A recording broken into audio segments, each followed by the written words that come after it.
Well, good evening, everyone. I hope you're doing great tonight. My name is Alex, and welcome to the program. We got a lot to talk about tonight. Of course, you guys know this is Crypto Chaos, and for some of the viewers that will be coming over from the Duran after the show, we welcome you as well, as they're just probably winding up their show here in a few minutes. Just saying a special hello to both Alex and Alexander over there at the Duran. They have Brian Breletic on, so that must be quite a interesting conversation there. Time check here is 9:16 in China, Beijing time. I hope that everyone else is having a great day wherever you are. We are seeing a lot of chaos here on the crypto market. As you know, a couple of weeks ago, we had an interesting altercation on one of our live streams, and I got into quite a bit of a discussion about the crypto market. And I think it's imperative and important that people understand that this market is about to come unraveled. And just before I got on the program today, I did also receive some information that is quite disturbing about another major player on the exchange. I will share that throughout the show. Just want to say a special hello to the Quantum. Thank you very much. Anton, thanks for joining us tonight. France, Lauren, thank you. Zhu Lian, I always struggle with that name. And of course, AJ's audience, the PTE, we have both of his channels connected there. What a great day it is. Without further ado, though, I'm going to bring on one of the guys that you've been waiting for. Of course, you've been waiting for him is AJ. AJ, how are you doing this afternoon?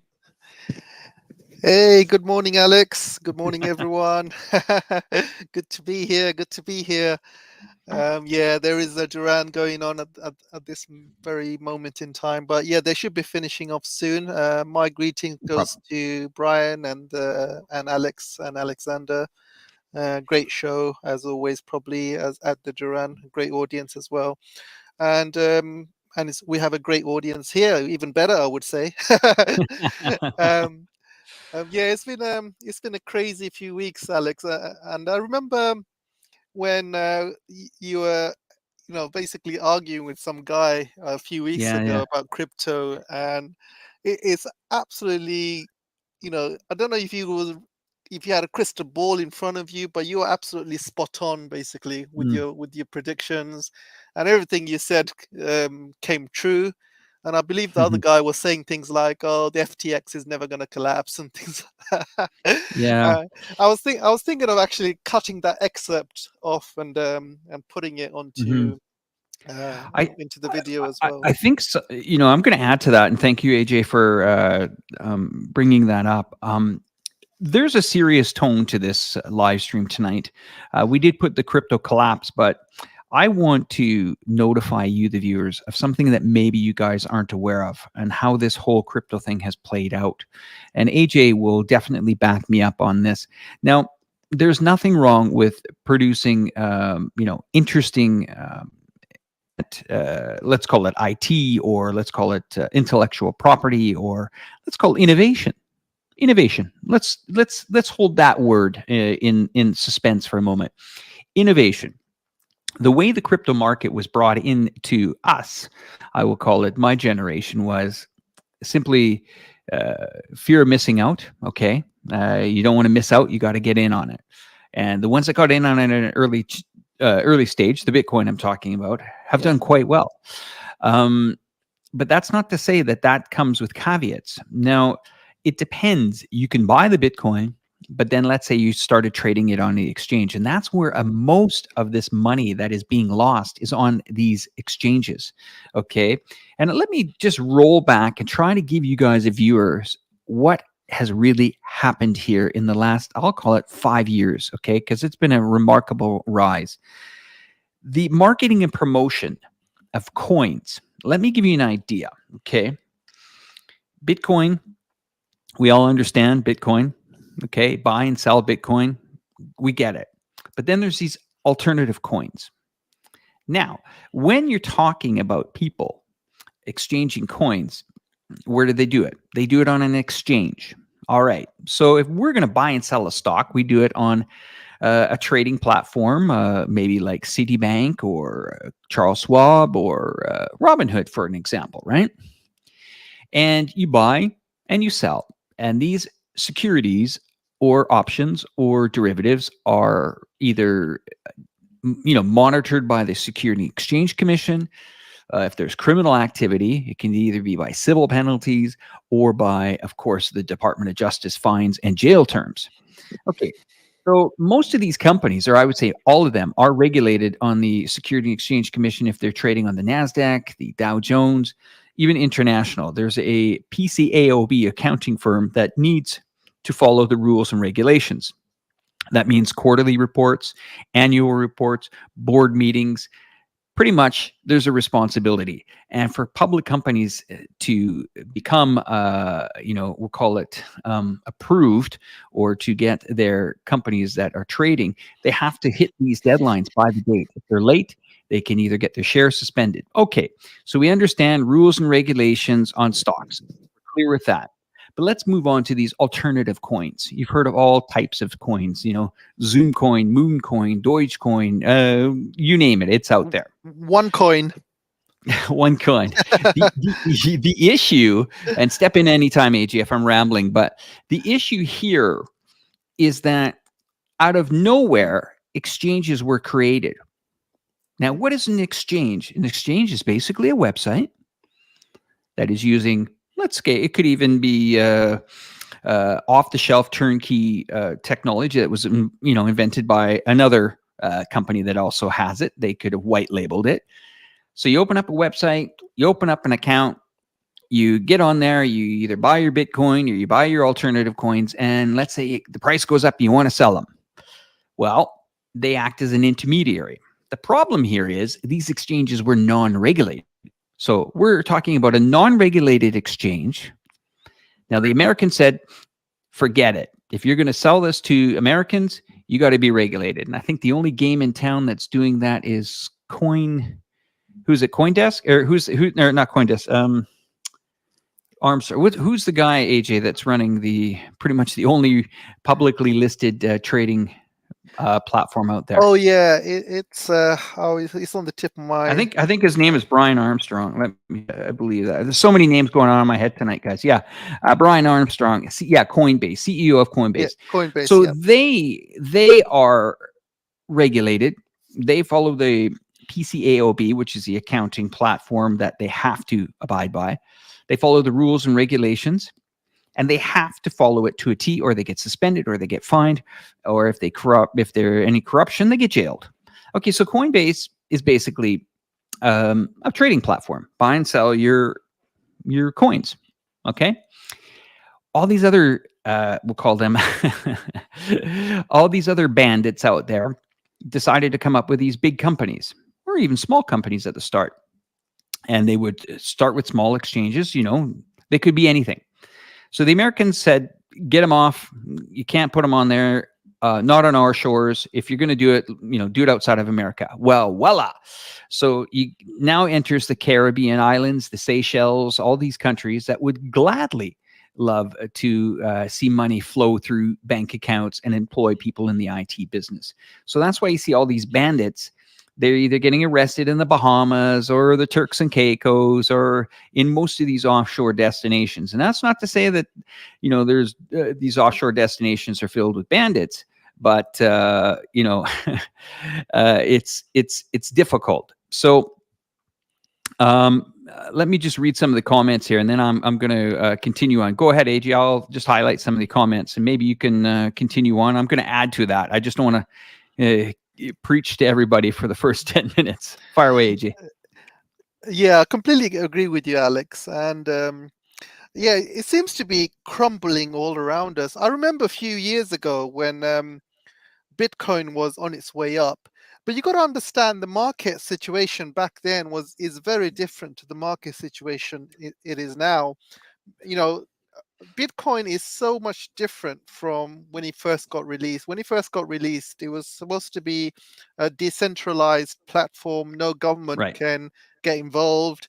And then you had your biggest customer base, which were drug dealers and,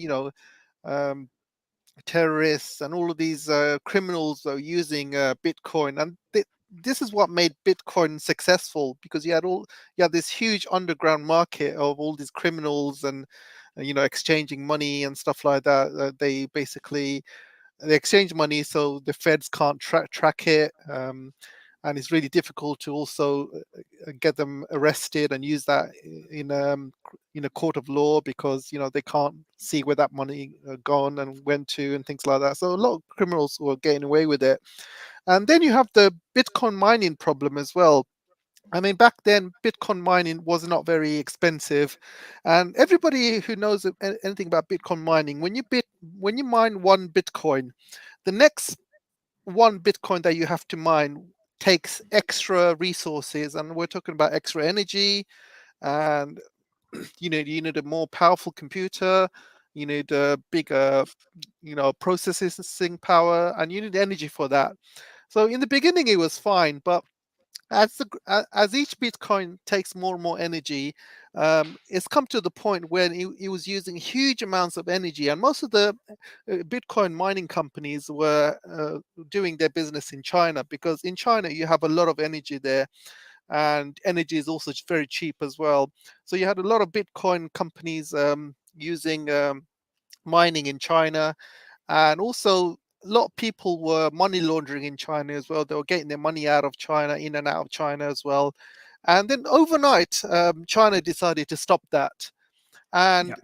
and then you had the feds who actually decided to get into the Bitcoin. So it wasn't a safe platform anymore. It wasn't you wouldn't call it a decentralized platform. The feds have got their hands all over it. So that means all these criminals and underground drug dealers all Mhm. stopped using Bitcoin. I believe, they've all gone to other things like Monero and things like that, which is okay, but it's not great. And then the feds are getting into that as well. So it's not a platform anymore where criminals can move money around and trade with each other. It used to be like that. I mean, Well, I'm gonna have to disagree with you on that but because I'm pretty sure, because if you look at Alphabet used to be Mhm. it used to be a big, massive drugs platform in the dark web, and that got shut Right. down. And the guy, Sure. they managed to get hold of the guy, and they managed to get hold of all of his funds in Bitcoin, Right. and many other Yeah. stuff in Yeah, and China. then there is the Silk Road that Yeah, he yeah, eventually got arrested. Now, the part I'm going to disagree with you about is not about the element of fraud back then. I'm talking about the white collar, blatant arrogance of these absolute ASSHOLELES that have gone out there, have used technology, open websites, open trading platforms offshore. These are the guys that I'm going after now. Okay. The offshore bandits that have set up these trading platforms. They get everybody to put their money in. All right. yeah, They buy and sell, they trade, they think, oh yeah, I made this money. This is great. And then while they're doing it, they're front running your trades. They know what your trades are. They're yeah, front running it. They're sending it to another division that they've opened up, another subsidiary. This company that went under, FTX, it took another 132 minor entities down with it.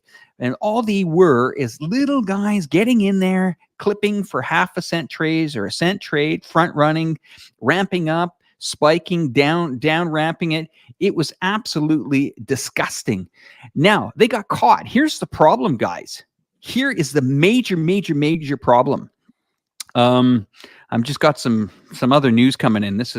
I'm not going to bring this up on the screen yet because I'm going to wait until our audience grows a little bit bigger. But this is a rocket. What I've just got sent here. So let me just clarify a little bit more. Some guy or girl sets up in the Bahamas. Okay, they invest in a crypto trading exchange. U.S. clients open up. We'll say they're the first target. US clients, European clients open up accounts. They put their money in, their fiat money. Money goes in, they buy these crypto coins. Now, some of these exchanges also print their own dollars or their own coins, okay? mm, yeah, At 0.000, it's paper. But then they put that on their books. So the Ponzi scheme starts. Now, you could put in one of your Bitcoins into the account. They could use all that liquidity to do whatever they want with it. They've done it. And I don't want to see people come on and say, oh yeah, man, it's, this is, you don't understand, Alex. I clearly understand what a pump and dump is. I clearly understand what breaking the rules is and creating these companies offshore.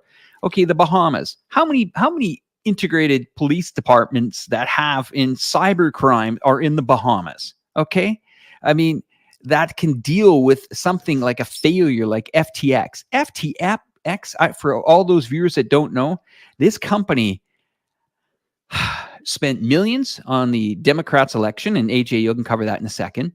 They spent billions trading, which they've lost. The hole could be as big as $8 billion.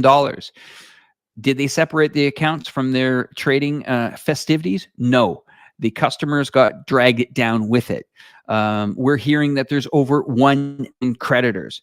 So all it takes, website, let's call it a little bit of turnkey trading software, boom, a logo, and your account is open. Now, these accounts don't report to the US. They don't report to the SEC. They don't report because they don't want to be regulated. They never wanted to be regulated. Why would they want to be regulated? And they always hide by, well, that's really why Bitcoin was in there. You know what? A guy said it really well today, and I'm going to bring this up to you guys on the screen here. He's actually a sharp guy. This guy is anti what's going on. His name is Jack Mallers. He's the CEO of Strike. Now, Strike is in the business of basically connecting. I'll try to clarify this. This young man is trying to get Bitcoin connected with fiat, connected with merchants purchasing accounts. And anyway, it's complicated, but he's not running an exchange. He's not running this. He likes the idea of Bitcoin. But this guy is interesting. And for him to come out and speak against the entire crypto market, it shows you that this guy is definitely on the right way that I would say that Bitcoin and the rest of this should be going. Okay, so I'm just going to bring it up on the tab here and let you guys listen to this guy. He's a smart guy. Well, he appeared on CNBC. So let's just have a listen. Fallout, and also whether Strike in any form or fashion, or yourself even personally, have any kind of exposure to what we're seeing play out. No. Strike, myself, and Bitcoin at large has nothing to do with SBF and FTX. I mean, it's nothing other than absolutely disgusting and malicious crime. In the same way that someone can go hijack a car down the street from my house, that has nothing to do with Bitcoin either. Unfortunately, it's just an extreme level of criminal activity, crime, and fraud. However, I think a really important point to make is that the world is finally starting to realize that there's Bitcoin and there's everything else. The way I like to describe the crypto industry and blockchain is it's an arbitrage on the trend. I mean, humanity really found its stride in inventing Bitcoin. Money is the most valuable market good we have in any market. It's nucleus to a functioning society. And we made and engineered the best version of it. And the fact that there are other cryptos that have been able to come along and take advantage of the pure desire and need for an invention and technological breakthrough like Bitcoin, and then be able to sell things like Orange Coin and Pink Coin and FTX Coin, which are just vehicles to violent levels of crime. It's sad and it's disgusting. And it's got to stop. So it has nothing to do with Bitcoin. If anything, it should be a very expensive and painful lesson of that there's Bitcoin and there's everything else. And the last thing I'll say is there's doesn't shock me at all that FTX actually owns 0 Bitcoin. Because if you want to commit fraud, if you want to commit crime, if you want to upsell and wash trade pictures of monkeys, you don't use Bitcoin. This is a well-engineered freedom fighting tool for our species. And there's everything else it's got to stop. So the arbitrage on this trend has been margin called. And it's over. And now people can see the difference between what is a well-engineered tool for humanity and what is FTX counterfeit coin. You have strong opinions on this, and I get that. And certainly many other Bitcoin enthusiasts, such as yourself, have said very similar things on our programming over the past week plus since we've seen the implosion of FTX. I want to get into that because it sort of speaks to DeFi versus centralized. But first, I mean, the fact that you are seeing some contagion, at least in the broader cryptocurrency now, it's clearly a culling that's underway. You could argue it started before FTX. It's continuing now. Does it set back broader adoption of something like Bitcoin because it's considered, for better or worse, part of this broader industry? Sure. I mean, you could think of it two ways. They had to get washed out, right? You had a criminal running rampant. They had to get caught. So better catch them today than tomorrow. So in that way, we're making progress. Actual real value that's pushing forward is being realized, and those faking it are getting in trouble. That's a good thing.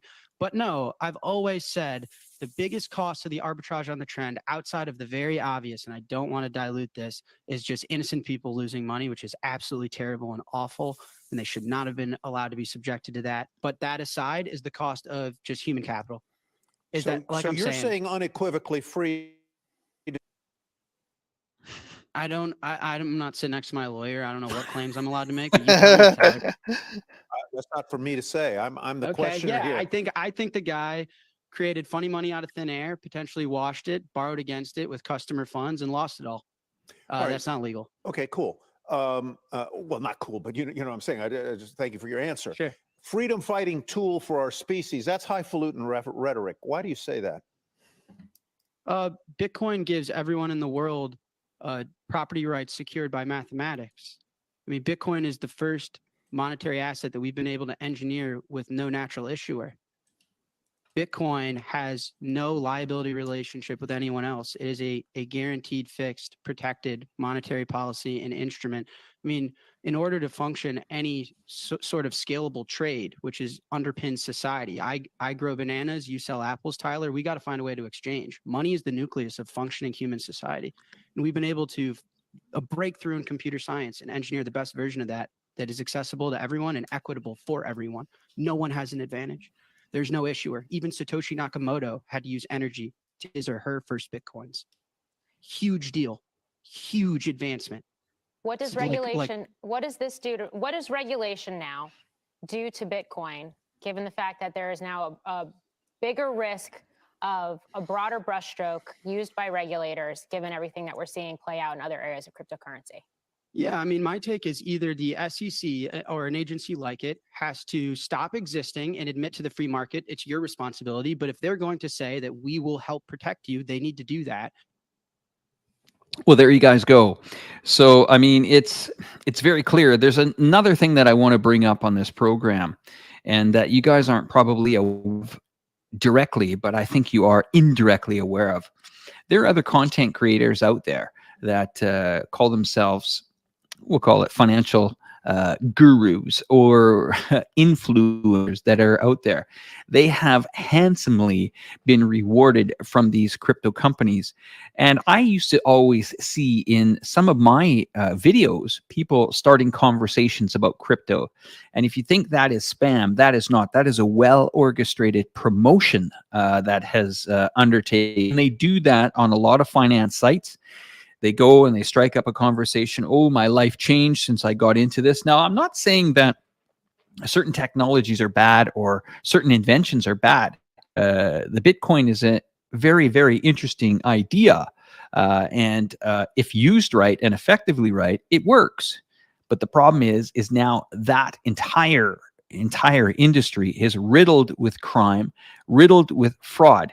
And I'm going to bring up on this, I've just done a little bit of digging here last few days. And the reason why I bring that up is there's a lawsuit that has just hit the South District of Florida, Miami. This is a class action lawsuit against the SBF and the FTX company. This is a class action complaint and demand letter for a jury trial. Now, let me just go on a little bit of larger screen here to try to show you guys what we're looking at here. But this pretty much spells out what's been going on here. It names all the companies from the owner or the former CEO of FTX. He goes by the name of SBF, Sam Bankman. I call his last name Fraud now, Sam Bankman Fraud. Yeah. But you will see a lot of the people that are named in this lawsuit, everyone. So Sam Bankman Fraud, whatever you want to call it, Tom Brady, Stephen Curry, Golden State Warriors, Shaquille O'Neal, William Trevor Lawrence, Naomi Osaka, Lawrence Jenny David, Kevin O'Leary is part of this. Yeah. And this lawsuit, I'm going to tell you, you can't run away from these class action lawsuits. No. These are bloody expensive. They have the power and the ability to garnish or at least have an effect. If you're in business, this is the last thing that you want to have drop on your doorstep. And we are seeing a lot of big names there. And I'm pretty surprised about this. But there's something going around on the content creators that there's a lot of YouTubers that made a lot of money pumping and promoting crypto. And maybe AJ, you can talk about that subject and add some more to this. Yeah, sure. I was actually trying to finish what I was saying earlier. I was coming to a point, so I'll try to basically finish my point. So I did say that Bitcoin basically got kicked out of China, and so they lost a huge market in China. And then they also started losing out on lots of kind of drug dealers who are doing trades in the dark net. So what did FTX and other Bitcoin currencies do? They basically doubled down on money laundering, and they doubled down with new contracts with the government. And that's what they've done. They basically shook hands with the devil, shook hands with the administration, and decided to launder money for them for Ukraine. And this seems to be a winner for them. Everybody was winning. They were making loads of money. Ukraine, Zelensky was making a lot of money. The people in the White House and Senates were making a lot of money laundering for Ukraine. And you're talking about big business here. You're talking, how much money has gone into Ukraine since the start of the war? We're talking well over 100 billion. So out go the small change, these drug dealers and stuff and China, but now in comes all of these major money laundering organizations, the government, and they basically shook hands with the devil. They've doubled down with all these money laundering things, and this is where they've ended up. And yeah, I was just trying to come to that point. So what was you mentioned a question you wanted to kind of I mean, there are and I'm not gonna bring it up on the YouTubers that were paid, but there are a lot of content creators out there that are promoting of course. these I mean, exchanges. FTX is everywhere on a lot of there's uh, 4 of them in particular. Yeah, I mean, you just have to look at my channel, and sometimes you have all of these spam comments coming up saying crypto this, crypto that, FTX this, FTX that, and everybody's probably seen it. It's not just my channel, but in every other channel as well. You see all of these. This is Yeah, and here's a viewer that's saying, just have a look at the screen here, AJ. This is exactly what you're saying. Is wonder how many of those YouTubers who said China will collapse in X days promoted FTX. Funny enough, you say that. In fact, you are right. I seen some of these videos that said 28 days till China collapses, and these guys were pushing actually FTX. You are right. Yeah, so I mean, it's so amazing. They've all got an agenda. They've all got agenda. They all hate China because China kicked them out. So this is why a lot of them who actually promote FTX and promote cryptocurrency basically have an agenda against China because they've kicked them out of the market. They've lost a lot of money, and now they're coming up with all ridiculous stories about China. And now they've obviously double down on FTX, double down on Ukraine, and it's really has bitten them in the arse. And because when you start doing money laundering for Ukraine, you basically they're bitten off more than they can chew, Alex. I think it's just it's one big shark they decided to swim with in the waters. I'm just wondering if our audience is aware of who is the largest. Now that FTX has fallen, let's have a look in the side chair.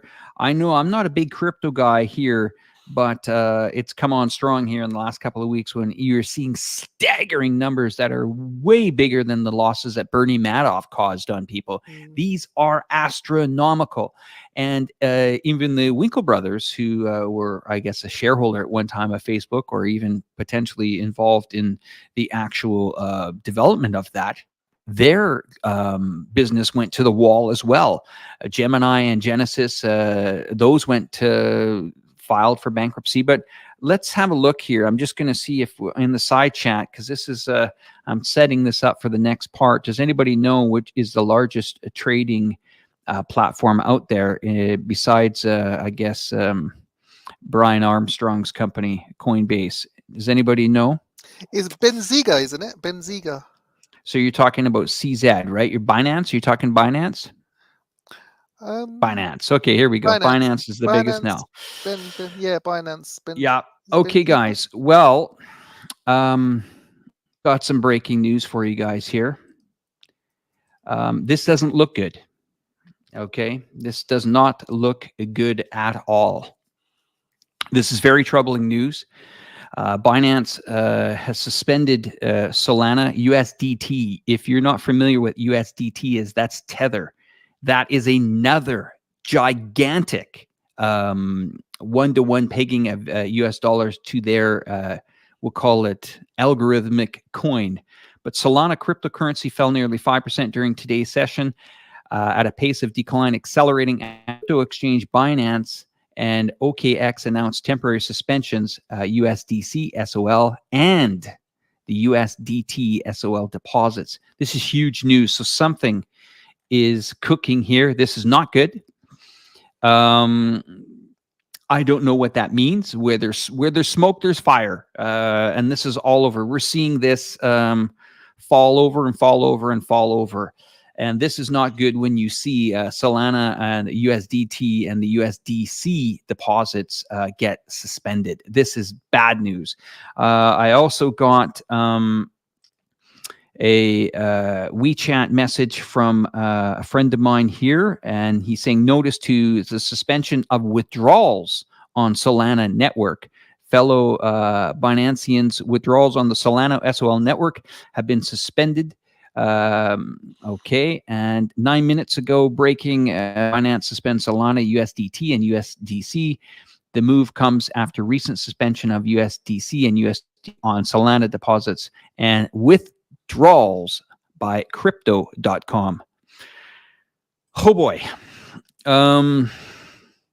This is going to go all over the place. I don't know where this is going to land, but I don't think regulation is going to fix this either, because there's just, these entities are all over the place. It's a whack-a-mole. You're going to have quite a difficult time trying to shut this down. And it's a Wild West, I guess. You know, if you want to throw money at it, it is like musical chairs. The music stops, your money's in that account. It's gone. It's gone. No, there's nowhere to protect you. Everybody's screaming regulation now. But they were happy to put their money. Look, you're putting your money in the Bahamas, the Turks and Caicos. I mean, non-regulated, non-protected accounts trading this. What do you guys think is going to happen? It's crazy. Let me tell you a story, Alex. Please do. so I've never invested in crypto myself, mainly because I've heard some real nightmares, and one of these nightmares came from one of my best friends, and he basically, what he did, he put all of his savings into Bitcoin, and he put all the keys in a hard drive. It's like a portable hard disk basically, and that's got all of his keys and everything in his life was in this hard drive, in this little pen drive, USB drive. And he was traveling basically, and he basically had this in his keys, and his keys were in his pocket, and he's put his mobile phone in the same pocket, and he was traveling, and he went to another country, and he decided to kind of cash out this all of his Bitcoin that he transferred. Obviously, you cannot take money in cash to another country, so this is how he did it. So he landed, and first thing he looked for was a computer, a cafe. He went into the cafe, plugged in his pen drive, and guess what? The pen drive got corrupted because he was in the same pocket as his mobile phone Oh and my. his keys. So he lost. We're talking about £500,000 he lost because he sold his house, he sold everything, and he got completely corrupted. And he was like, okay, nothing to worry about. I'm just gonna take it to a PC repair shop, and I'm sure they'll fix it. So he took it to the PC repair shop, and guess what? They couldn't recover it. They couldn't fix it. Oh my And Lord. so My. that's all of it gone. So when people say to me, "Oh, crypto is safe. You can keep it in your key. You can take it around with you," I don't believe any of that shit, because when it gets corrupted, or when something happens to it, or if you lose it, then that's it. All of your money is gone. And I don't believe in anything online as well. If you're online and you kind of you have your key saved on your laptop and stuff like that, again, these can be hacked. It's so easy to hack other people's laptops through the internet, and you just cannot trust crypto. That's why I've never ever kind of invested in it or used it in in any capacity. I just do not trust it, Alex. And seeing all of this happening right now, I was 100% right not to touch it. And I'm sure a lot of people have been burnt through this. A lot of people. And I don't think everybody targets the word Bitcoin. I mean, I understand that I understand. Okay, crypto community. I understand. Okay, I understand where you want Bitcoin to go. The issue, and we just saw that young lad that was on the program talking to CNBC earlier. There's Bitcoin, and then there's the rest. He's right about that. The rest is what I'm really focusing on in tonight here, and that really has a catastrophic effect on people. We are talking millions and millions of clients that have been just thrown to the wall here. Now you could say, well, they shouldn't have been silly. They could have got their money out. You got to remember that sometimes these things are dressed up to look like a bank. They even say they're a bank. They even say their deposits are protected. And sometimes it's good to look back and maybe listen to some of the, the gurus of older years, the guys that have been in these financial markets for many years. Okay. And here's one other little video that I would like to share with the audience, because after I watched this, I was kind of like, okay, and this is one of Berkshire's Munger. You can just listen to what he's got to say here, because this is quite interesting. And of course, he's always been a skeptic, but he doubles down. Let's have a listen. Sticking with crypto this morning, our Becky Quick caught up with Berkshire's Vice Chairman Charlie Munger, longtime crypto skeptic, and joins us now with some of the highlights. Becky, I wasn't sure he would be able to find new ways to talk about crypto, but you got it out of him. Well, he's a pretty creative guy. You know that he hasn't liked crypto, hasn't liked it for a long time. He's called it evil. He's called it rat poison. He's even compared it earlier this to venereal disease. And if you wonder if the debacle at FTX is making him like it anymore, well, you might be right if you thought, no, that is not the case. It's not just crypto that he's concerned with, but it's also a lot of the big name investors that we're very familiar with, names like Sequoia that got involved with FTX. That's where he's focusing some of his ire today, too. It pains me that in my own country, I see people that were once regarded as very reputable people helping these things exist, promoting their use and so forth. This is a very, very bad thing. The country did not need a currency that's good for kidnappers and so on. What do you think happened? Because there are a lot of big names, a lot of people and firms that you might not have anticipated. That's what depresses me. There are people who think they just got to be on every deal that's hot, and they don't care whether it's child prostitution or Bitcoin. If it's hot, they want to be on it. Wow. I think that's totally crazy. reputation is very helpful in financial life. And to destroy your reputation by associating with scumballs and their scumball promotions, a huge mistake. Do you think those companies did any due diligence, or what happened? I think they actually mean well, so that you're seeing a lot of delusion. It's partly fraud and partly delusion. That's a bad combination. I don't like either fraud or, and the delusion may be more extreme than the fraud. Delusion, how so? Nobody's going to bet a new thing that every 12-year-old kid can be a billionaire or something. He just calls it Munger coin. He starts trading it or something. It's crazy. It's demented. Now, Munger did say that there was an underlyingness to the whole thing, a good idea underneath it. This idea, he said, that a lot of people got dragged in by the computer science aspect of it all. But he says it's a lot easier to take a good idea to wretched excess than it is a bad idea. That's something Ben Graham taught years and years ago, and he referenced Ben Graham and talking about some of those issues. He said that one of the big issues he has is, yes, people are going to dress this up. They're going to make it sound different. He said, because nobody ever tells you that they're trying to sell you crap, although he used a different word for it. And it's just that this is the smoke and mirrors, the magic and fairy dust, as he puts it, in terms of putting those things out there. Guys, I'll send it back over to you. So interesting. And we see some comments here in the sidebar here that this is similar to the stock market. You know, at least on the stock market, for most part, you have an orderly market. You have regulators that can't catch everything, but they try their most. You have balance sheets. You have companies behind that balance sheets. They have employees. They have accounting departments. They have a board members. They have accountability. At least you can scream to the high heavens if something is wrong with that company, or if you've been defrauded, you have some sort of protection.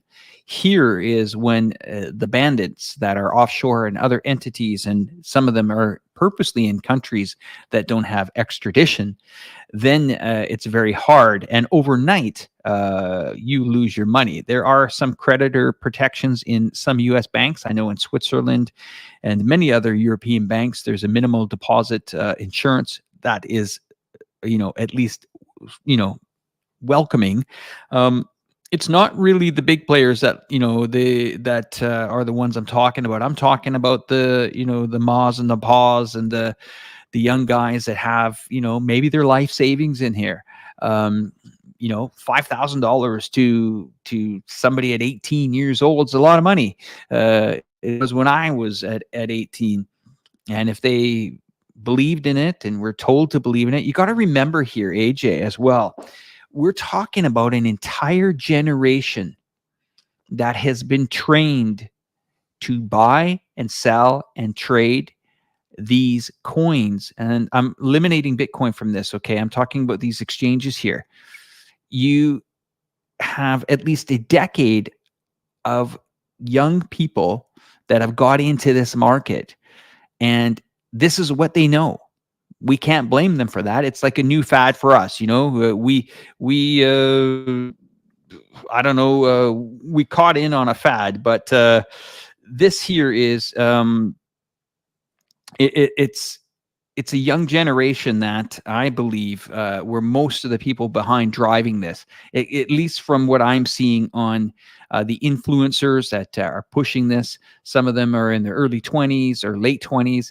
Well, you know, rewind 10 years ago, you know, they're 19, 20 years old, and now they're buying into this. So where something went wrong, and society is telling them that you should buy and sell these coins. Don't trust in your local country's currency. I can understand that. But the problem here now is the vultures came in, guys.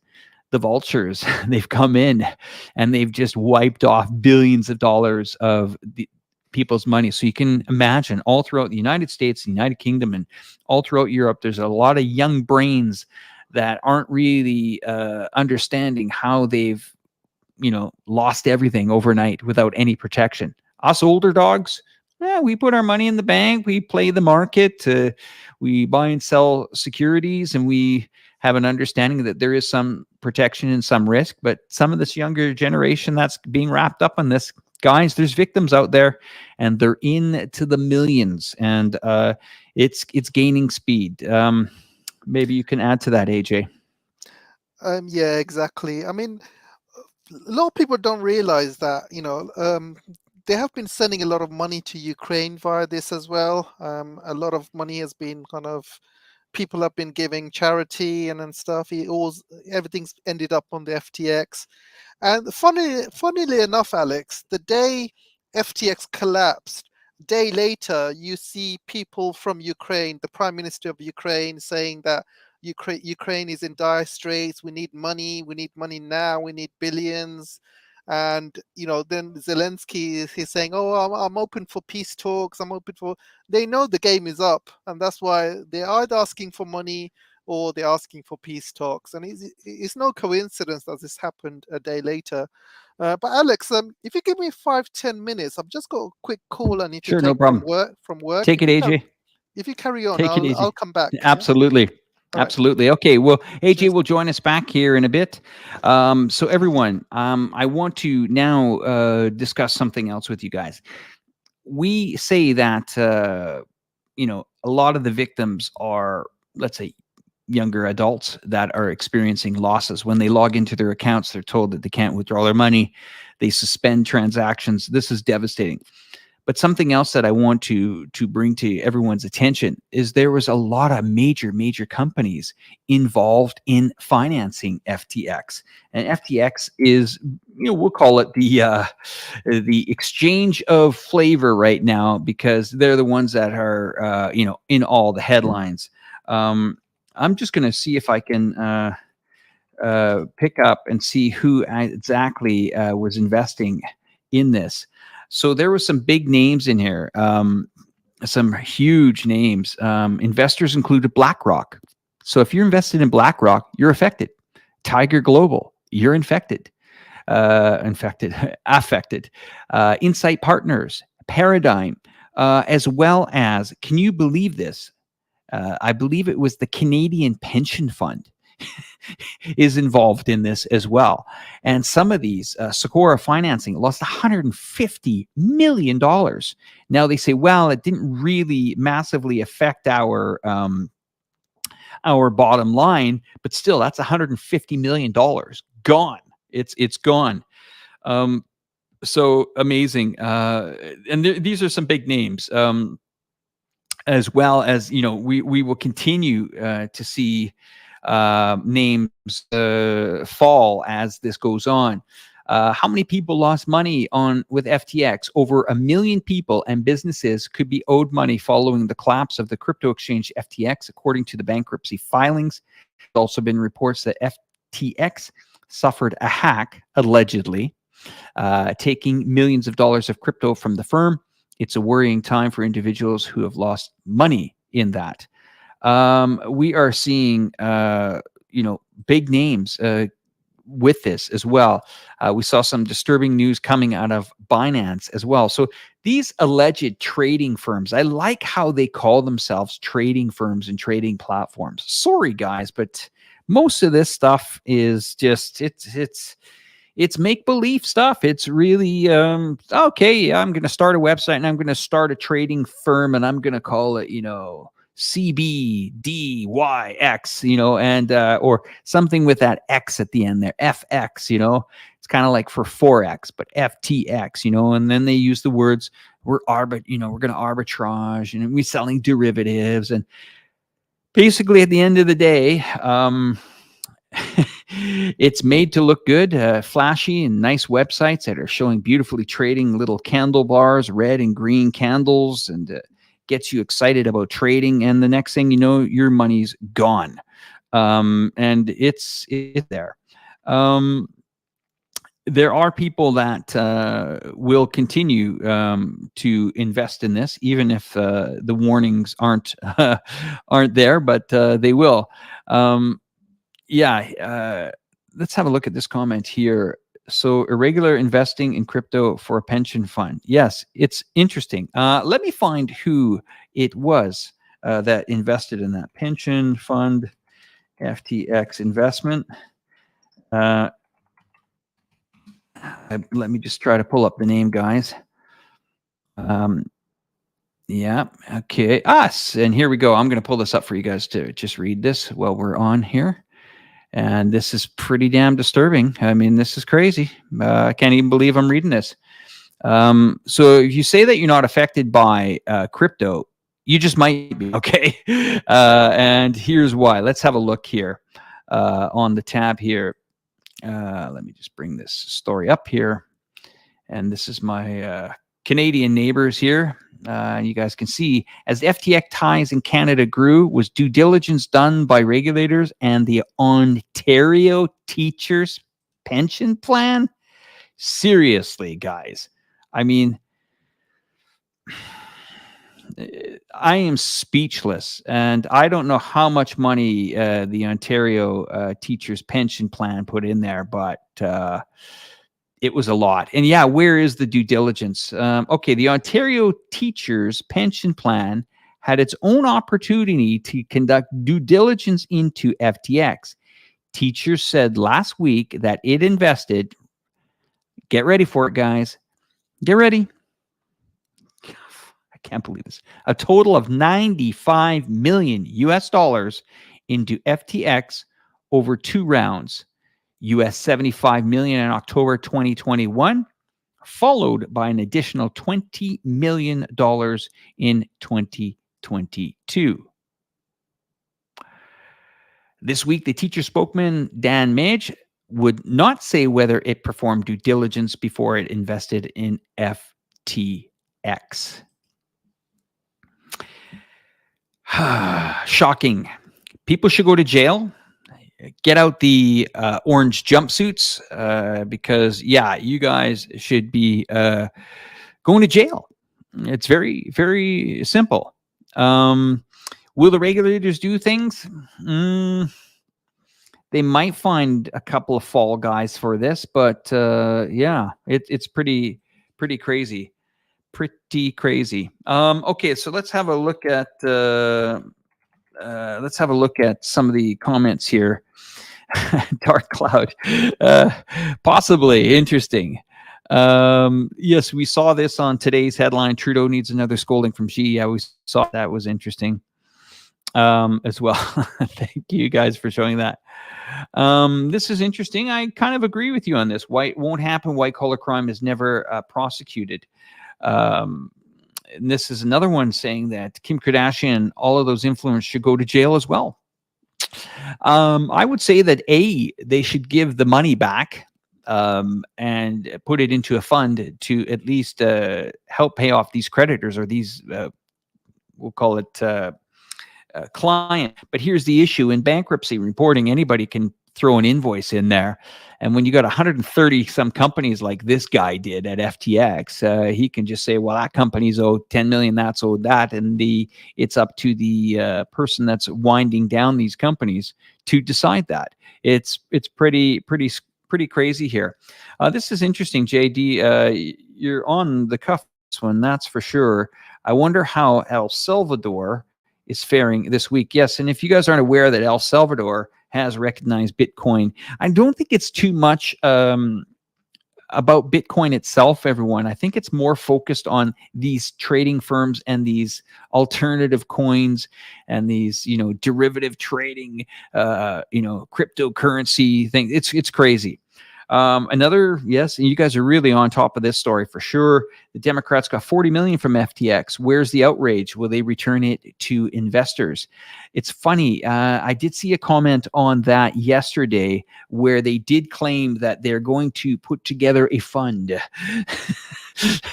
or to help with that. It's pretty interesting. This is good. JD, again, I'm going to use your quotes here. I bet their due diligence was something like, if it's good enough for BlackRock, it's good enough for me. I think that's pretty accurate because we're talking about some serious firms here that lost a lot of money here on these exchanges. And the news coming out of Binance in the last few minutes hasn't been great either. It looks like it has actually spilled onto the futures market here in the United States here, and it looks like it's going to be an ugly open for the American markets here tonight. They're showing the NASDAQ is down 1.56 pre-market, S&P is down 1.35 pre-market, and the Dow futures are down almost 400. Yeah, it's troubling, and to see a lot of these go on even during the pandemic. I think a lot of people were just sitting at home trading, and a lot more promotion was going on. A lot of money was coming into these companies. I mean, their turnover was massive, guys. It was bigger than some of the banks in the United States. And like they say, things come to an end. Let's see here. Called out Binance. Yes, correct. Okay, that's interesting. Just so you guys know, if you're just joining now, AJ will be back in a few minutes. My name is Alex. I also have a channel called Reportify Media. If you haven't seen it, check out the description in the link in the description below. And I'm also broadcasting on iChongqing. If the audience isn't aware of that, iChongqing, it's ICHONGQING. The links are available in also AJ's descriptions as well. So our topic today is the crypto chaos, and I really appreciate you guys spending some time here. FTX was used by many cryptocurrency companies. They will go broke soon. That's right. We're starting to see contagion happen, and it is rampant. It is going on everywhere. A few that went down here today, I believe. Let's just see what companies have gone under here in the last week here. It's been quite a few. Maybe you guys can chime in the comments and let us know if you know anybody that has been affected by this, and maybe you guys have a story that you guys can share with us, because we definitely be interested in hearing that. BlockFi also prepares for potential bankruptcy as crypto contagion spreads as well. BlockFi, we can get some information on BlockFi. Let's see how many account holders at BlockFi there are and how badly they were affected. BlockFi is a digital asset founded in 2017. It is based in Jersey City, New Jersey. It was once valued at $3 billion. Nice amount. All of these have billions. I'm looking at some of the comments. You guys cracked me up. BlockFi is a digital asset lender. A lender, okay. Founded in 2017, it was announced that the cryptocurrency exchange FTX made a deal with an option to buy BlockFi for up to $240 million. The deal included $400 million credit facility. Well, there's where you get your massive black hole in FTX. In November 2022, after a declaration of bankruptcy of FTX, the company halted withdrawals. That means clients can't get their money out. The firm disclosed significant exposure to FTX on the 14th and the 15th. BlockFi filed for bankruptcy. So not good. I believe Genesis has already gone to the wall, Blue Star. I believe they announced that today. Maybe you guys have some predictions on other firms that could potentially be in trouble if you are following this kind of thing, as well as another thing that I want to bring up is this has repercussions. This is going on and on through other companies, and this will spill over eventually into other markets around the world. There's just too much money going around here. Hi, Ronnie. Just to answer you, AJ, where is AJ? He will be back soon. He's just on a call right now. It's AJ is punished by his boss. That's true. Yes, this is interesting. They all had a shady business with Sam bank run fraud.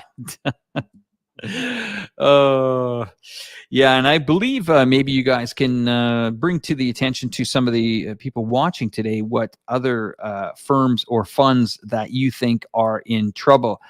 You know, I can only go back to maybe was it 2008 or 9 when we got some news about Bernie Madoff, and that really rocked the market. He was convicted in March of 2009. But they did manage to retrieve a lot of that money. Not all of it, but enough that they were refunding or giving people some money back, and some of the banks did actually cover that. But let's just see how much investor losses were with Madoff, and let's compare them to today. So Madoff Investment Security lost billions of dollars. The amount missing the clients, over 2/3 of which were fabricated gains. So they're coming in with probably around 20 billion, maybe less. Madoff was serving. He was serving a 150-year prison sentence for a scheme. Investigators say he defrauded as many as 37,000 people. That sounds pretty small compared to what these gangsters have got away with over the last couple of weeks. I mean, we're talking huge account numbers here, into the millions of people that have lost a staggering amount of money. Yes, Rolf, Genesis has halted its withdrawals. It's incredible with what's been going on in this space, really. Frankie boy, Madoff stole from the rich is why he is in prison. But yes, I do think, as one firm goes down, more will follow. This is going to be a very, very long-term thing. This is going to take a lot of time to work itself out. And if you guys aren't aware how these bankruptcy proceedings happen, it's very clear. The trustees go in, they basically lock down the bank accounts. Of course, they have their own bill that they put in for doing their job. It's quite a job for the accountants and the lawyers to work out, but they make sure that they get paid first. So they jump in, they basically send creditors a letter, how much you owe, put it on paper. And once they collect, find out where all this money or some of it is gone or what is left, what they can sell, whether it's the kitchen sink or the desk in the office, then it's broken up on a, per cents on the dollar transaction. After that, basically you can take what you want from that. Some people get zero. Some people wait it out, and some of these things take a decade to work themselves out. It's interesting that, in China here, they banned crypto a few years ago, and this is interesting because now you have a country that is not exposed to this type of fraud. Okay. And it's a big market. It's 1.5 billion people. The Earth just hit a population of 8 billion, I think 2 weeks ago. But that tells you that this was a huge market. And lo and behold, the government did protect people. So Dark Cloud, AJ will answer that in a few minutes when he comes back on there. I believe that we will get into a second phase of this. I just would like to know where everybody's viewing from today, so we have a good idea of what time frame that you guys are in. If you could put maybe a general city or state or country that you guys are coming in and watching the program, that would be really helpful to us. And as AJ when he gets back.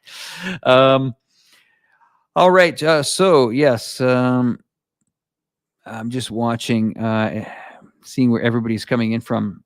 Yeah, it's pretty amazing. Who do you guys think is the next company to fall? That would be the interesting question. Which is the next one to fall? Is it going to be, and what country? That would be interesting. I bet you it is one that is definitely offshore. That is for sure. Let's talk about the geopolitical climate here and what could really happen. We're talking a lot of money here, and all the arrows go to the regulator saying, how could you not see this? How could you not see this happen? A lot of this stuff is started, with a good idea. A lot of it is state-bound started, and then it goes offshore for a reason. And it ends up offshore, and because there's less regulators over there. They don't really care as long as you're paying. And just to let you know, it costs about $1,000 to open up an offshore company. To get a bank account attached to that, maybe another $1,000. A couple of directors that will sit in front of you and hide the beneficial owner. That's another $500 for maybe directors. So I don't know, $3,500 to get your company up and going. Maybe another $50 to $100 for some business cards, and a template for a address, and throw on a website, more grand there. So about 10 grand, you can pretty much have your own little trading facility and start accepting funds, saying, hey, we have no issues with FTX. We're clean. Our balance sheet is clean. Everything is fine. Labas vakaras to the Lithuanian Aussie. Thank you for coming in. I think AJ is back in the stream here. Let's have a look. AJ, are you here? I am here. Yeah. Did you guys miss me? Yeah. Apologies for that. I had. It's a really busy day today. I'm getting a lot of phone calls regarding my work, and so apologies for that to all the listeners and stuff. Yeah, during work hours, doing live streaming is very risky for me. Normally, it's not that busy. Obviously, last few weeks or few months has been very, very quiet, but unusually today seems to be very, very busy for me, Alex. Unusually, but yeah, normally I'm pretty free and stuff. I think it's just today. Yeah, we were just talking about Bernie Madoff. You know that there was only, I shouldn't say there was only, but there was 37,000 victims. And in the FTX, SF or SBF, I can't remember it now.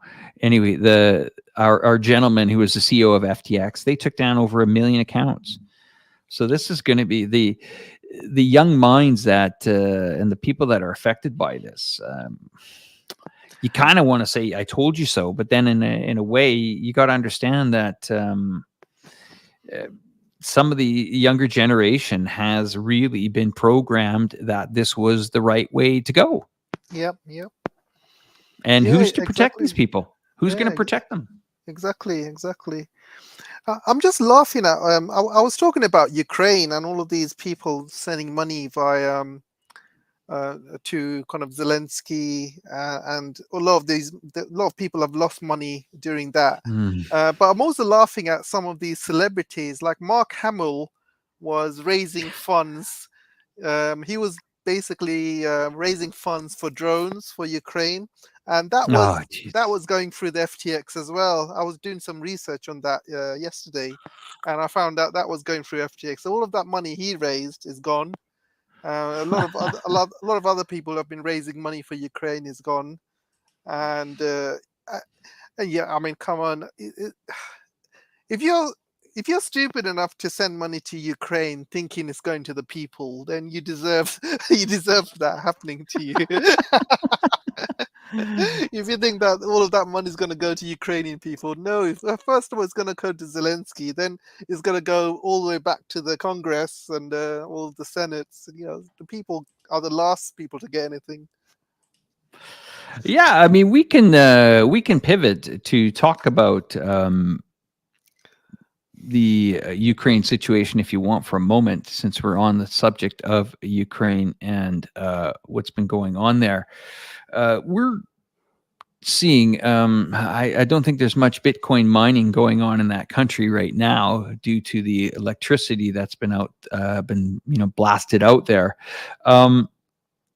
Your thoughts on the movements? I was talking to my friend. I don't know if you guys, if all of the viewers are aware that AJ and I know Patrick Lancaster, who is a independent freelance journalist who has been reporting on the Donetsk People's Republic and the Russian-supported sides for the last 9 years. He said to me yesterday, it's getting intense. You can see by his videos too, a lot of the bombing that is going on. He says, yes, the Ukraine, they are getting advanced equipment, that is for sure. But this could definitely go on for quite some time. Indeed, he says it's getting more troubling by the day. And I mean, your thoughts on what you're hearing. I'm going to pull up these links while you're explaining your thing there. I just do not think Ukraine has got long to live, really. I mean, since FTX collapsed, I'm seeing a lot of stories about how Ukraine is in desperate need of money. And then you have Zelensky, who is actively reminding the EU. He came on yesterday saying, oh, thank you for all of your support you've given so far, but we urgently need this amount of billions to survive, and he's sending reminder emails and letters to the US as well. And I believe the US is trying to steamroll another 30 or 40 billion dollars as well coming his way, and he's sending emails to them saying, can you fast track it, please? he's getting really desperate. And I just do not think Ukraine has got long to live, to be honest. I mean, all Russia has to do is to sit back and defend what they have, and the longer this takes, this is going to be worse for Ukraine, because Ukraine's not making any money. They're not making they haven't got any businesses that are running. They haven't got enough people. Most of the men are dying in war, and they're not doing much in terms of exports. Russia's taken up most of the agricultural land as well that used to make most of the grains.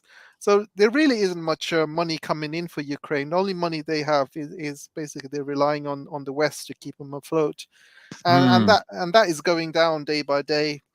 You can see the economic situation around the world is not good, especially in UK. And in UK, I'm just going to go through these articles.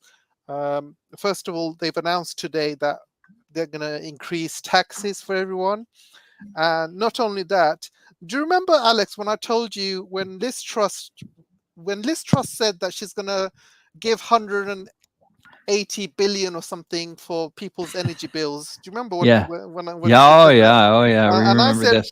I said I guarantee you it's going to run out before next April, and next April people's bills are going to double again.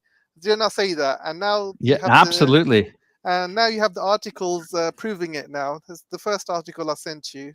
Yeah, there it is here. It's on the screen here. Exactly. Let me read it. If you guys can't see it, I'm going to read it for us. Okay, AJ. Help with energy costs has been extended for all households, but at a less generous level. So they've gone back on their word. Exactly. They've gone back on their word here. Okay. And I told you this would happen. I told you. The bill for a typical household. Now, get this. This is coming in on November. I mean, I cannot believe this. Today. This was today. The bill for the typical household will rise to £3,000 in April from 2,500 now, the Chancellor, Jeremy Hunt, announced.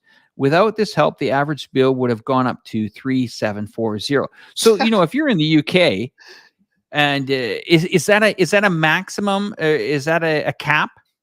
There is a cap, but it doesn't really. This cap doesn't really exist. If you're living in a household with many kids, their electricity bills are almost like over 5,000 or 6,000. So they say there's a cap, but it doesn't really exist.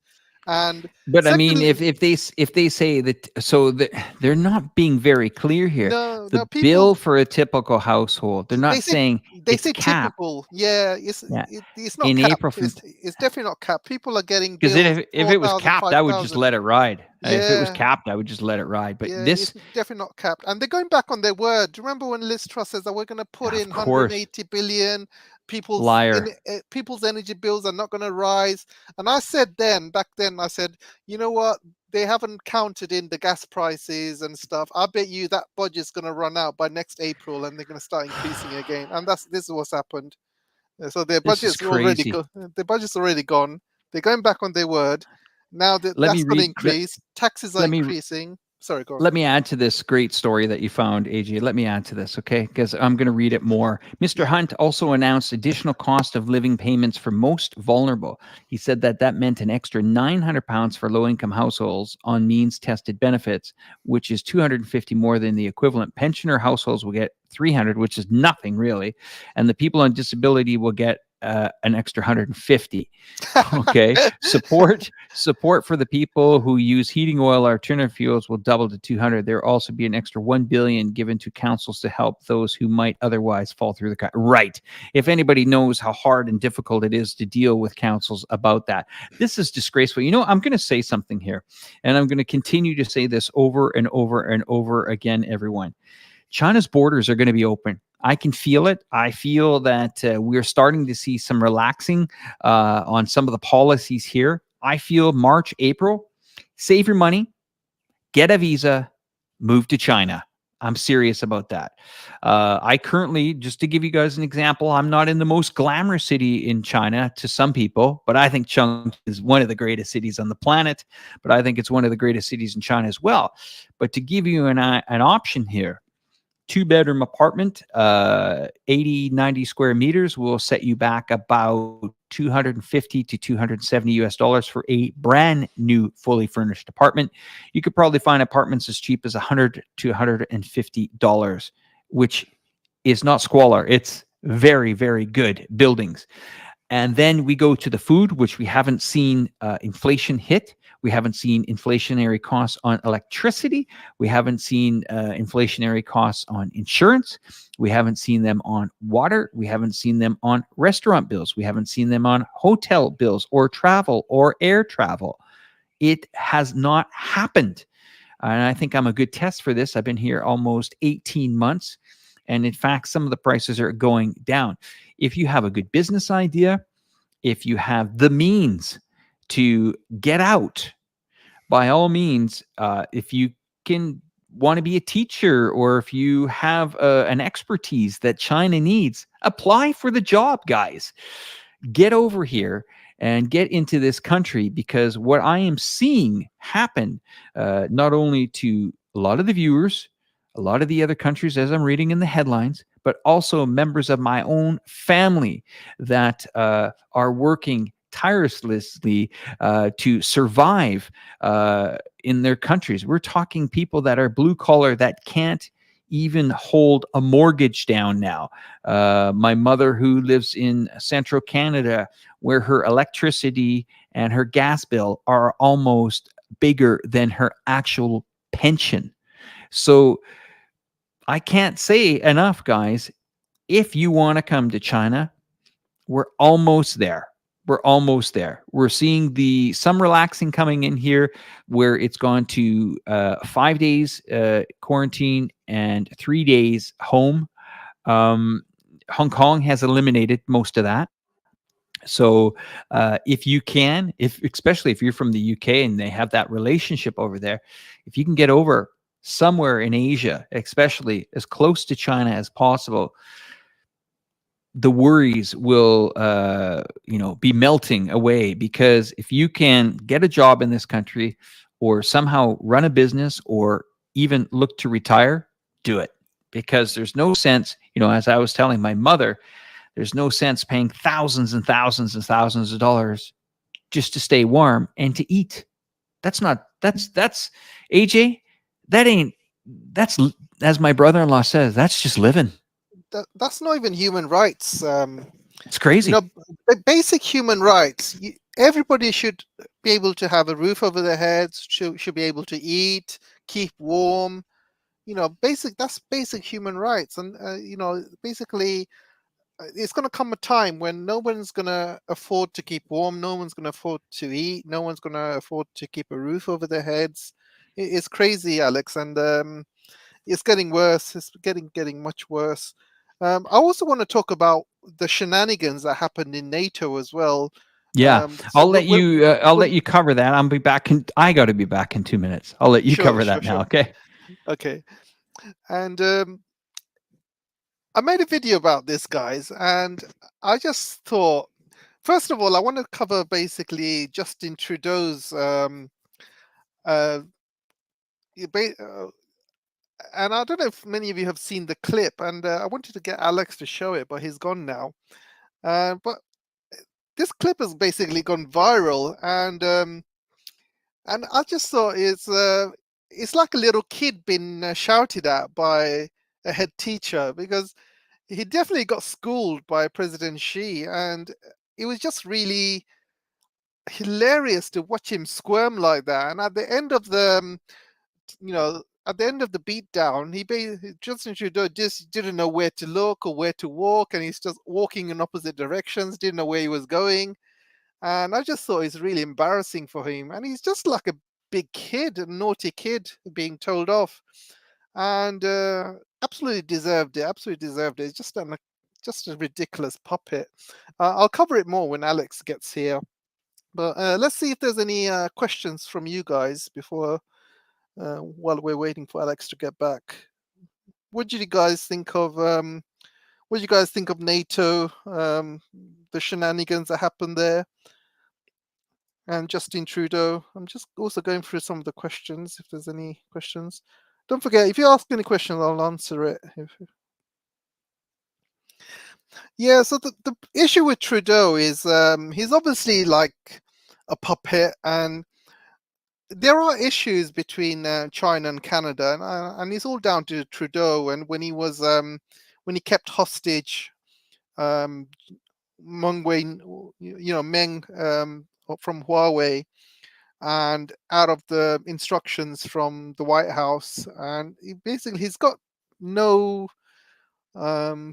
no backbone in himself, and he's just like a little kid that you can just kind of. The US must be thinking they hit gold when he came in, when he got re-elected, because now you have another puppet government in Canada where the US can pretty much tell them what to do. And I was doing some research on why President Xi was so angry. So basically, what happened was there was a private meeting between them, and when Trudeau came online during a press conference, the only thing he could say was how he was talking down on the Chinese, telling them, you know, talking about human rights, blah blah blah blah blah blah this, blah blah blah that, human rights this, human rights that, and that's all he was saying. He didn't say anything good about China. All he was saying is just bad stuff. And I think President Xi just lost his temper, because basically he's like, first of all, why are you disclosing that stuff to the press? You're not saying anything good about China. All you're doing is just crapping on us. And I can imagine how President Xi must have felt, because this G20 meeting, he had one meeting after another, all of these G7 members, all of them except Thingy, of course. I'm going to get to that in a bit, Rishi Sunak. But he was just literally surrounded by these G7 guys, and I bet he's seen in firsthand. He's seen in firsthand how bad things are when it comes to the G7 and how anti-Chinese they are.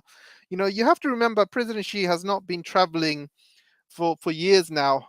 He's not seen any of these G7 members, apart from Biden, face to face for a long time, if not never.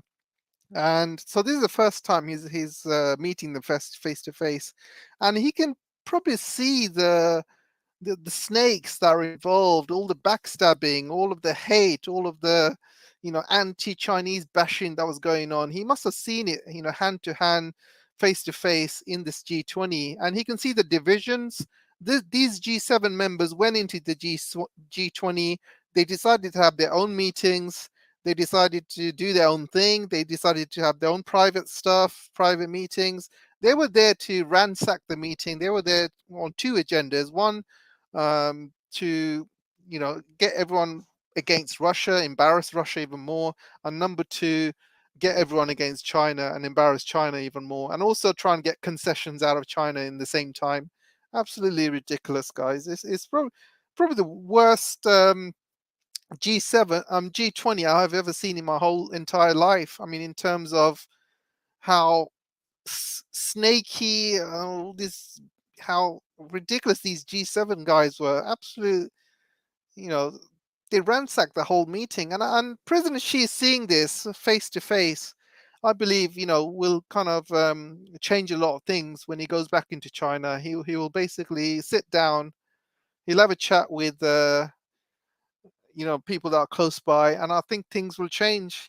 There's going to be a lot of things changing, and I think China has pretty much had enough of these G7 members and these snakes, and I think there's going to be a lot of changes happening soon. And I don't think President Xi has realized how bad it is out there, and how bad this anti-Russian, anti-Chinese hate is out there.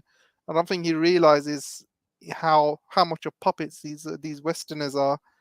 What are you guys' thoughts, guys? I mean, I think on one hand, I think it was a very much snaky behavior by the G7, but on the other hand, I think it's good that President Xi has seen all of this face to face, and so he has a clearer idea of exactly what's going on around the world and what these G7 members are like, face to face.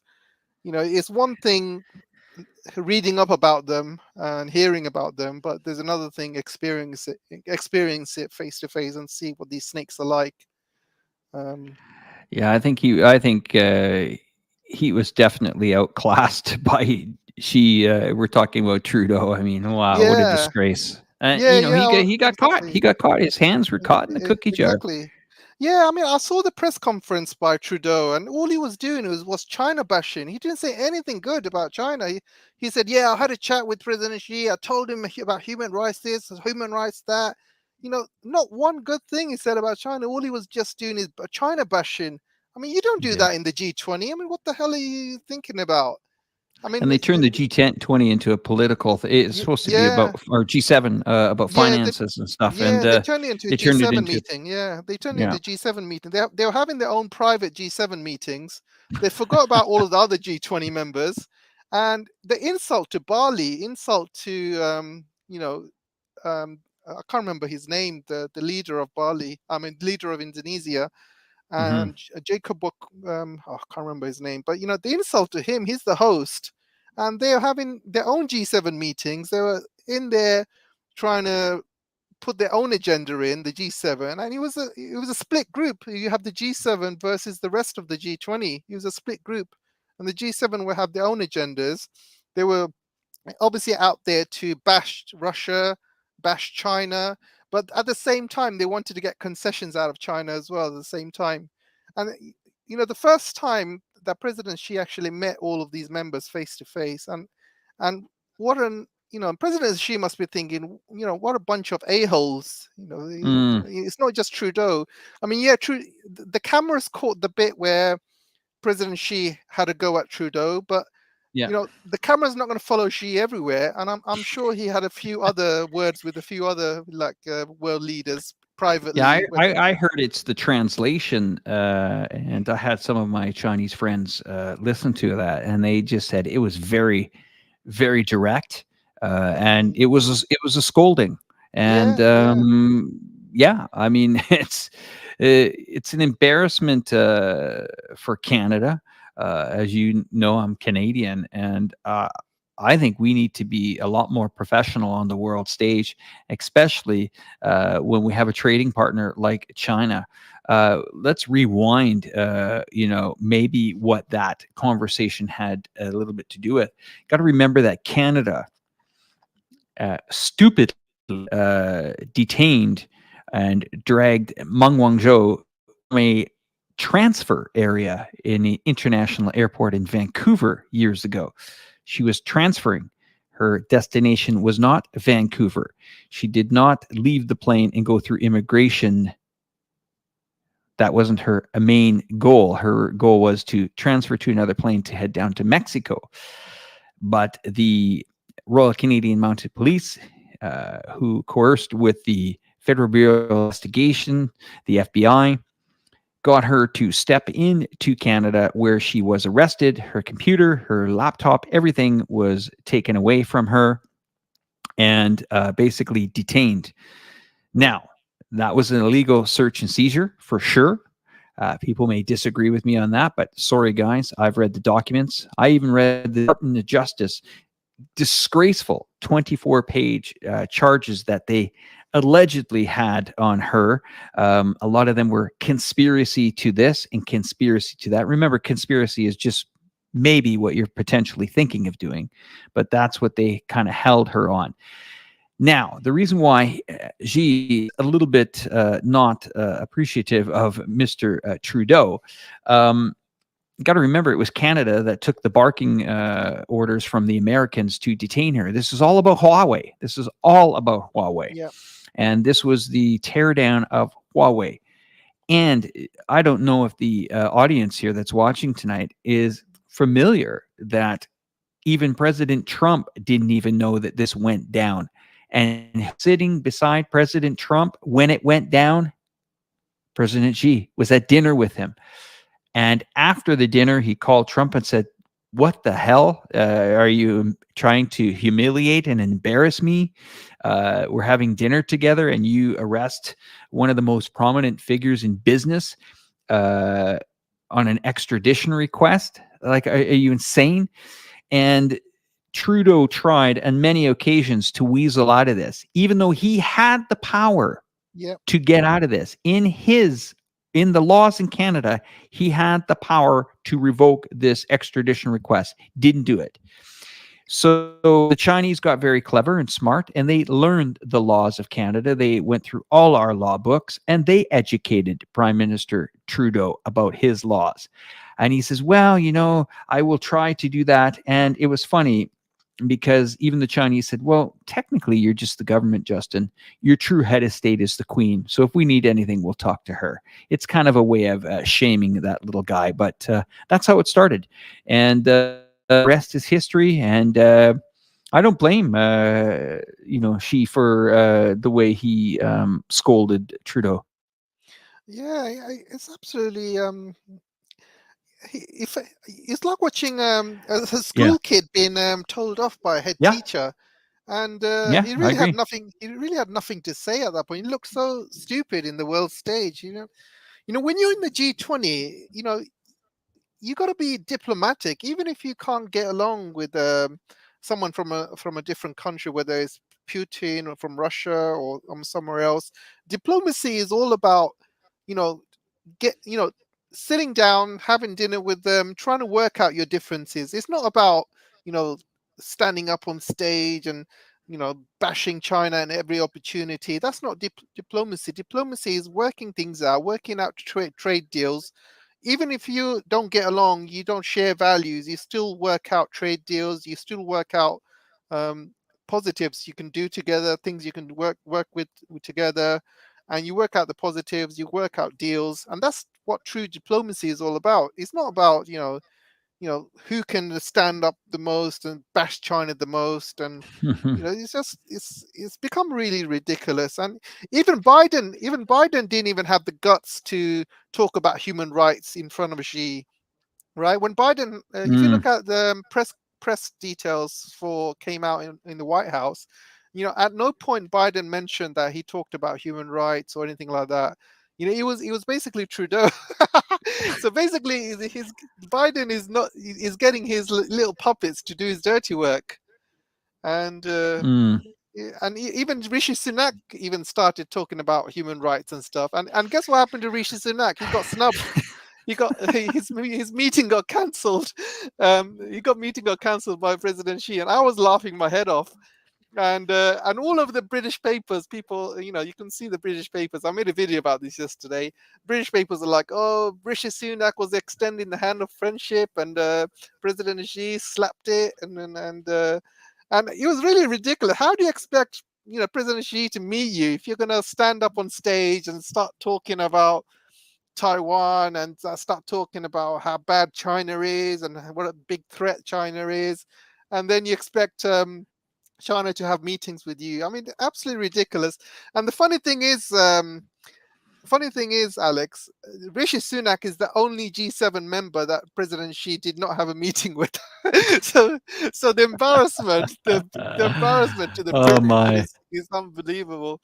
And why would you expect President Xi to meet you? And the British excuse was, oh, this bomb that fell into Poland was, basically, and look, Alex, things happen around the world every single day, and everyone knows, this is a fake story, this is a false story.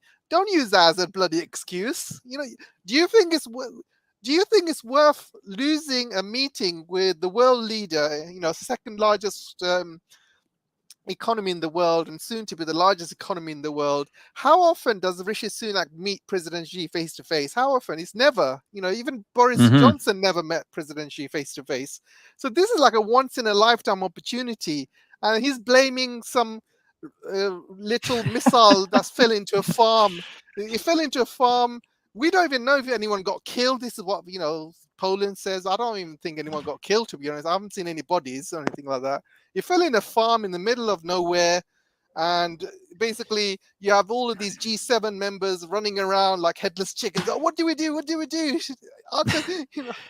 Yeah, and they want so badly to drag NATO into this. It's incredible. Yeah, and according to NATO rules, Alex, if Ukraine fired that missile into Poland, shouldn't Article 5 be triggered against Ukraine, right? Yeah. So if Ukraine fired that missile, Article 5 should be raised against Ukraine. So then the whole of NATO should just now start attacking Ukraine according to their rules. But because Ukraine did it, NATO is like, oh, don't worry, it's nothing. But if Russia did it, if there was evidence that if Russia did it, NATO would be like, oh, this, we're gonna trigger Article 5. This is war. But because Ukraine did it, like, oh, it's all right, don't worry about it. A couple of people died. Who cares about farmers? Don't worry. It's incredible. I don't see any end in sight here, and now we are in the winter, and there is a lot of damage going on there. I heard from Patrick Lancaster. He just said the infrastructure is going to take a decade to rebuild on both sides. He just said it's been pummeled. You got to think about, how many people have probably purchased generators, sitting with generators out on their terrace to keep warm. And when these electricity lines go down, they take a lot of stuff down with it. We're not just talking about lights out in people's apartments. We're talking about the sewage facilities get shut down, the water pumping facilities and plants get shut down. Garbage pickup gets shut down. So the pressure, it seems that every time Ukraine is made an advance on whether it's for, to take a city or to take a certain part that was actually held by Russia, they celebrate it. They make a big deal about it. And 2 days later, massive infrastructure gets wiped out by Russia. So I just don't really see an end in sight here for that. I think this is going to be really slowed down into a grind. And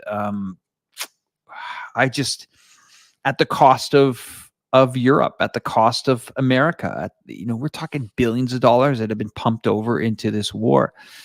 Nice, fancy new equipment, but you can only blow up the ground so many times. And it's been pretty bad. And I just don't know how much longer the appetite of the American taxpayer has for this war. AJ. Yeah, it's not just American taxpayers. I think the Europeans as well, the British, and especially with this FTX collapse.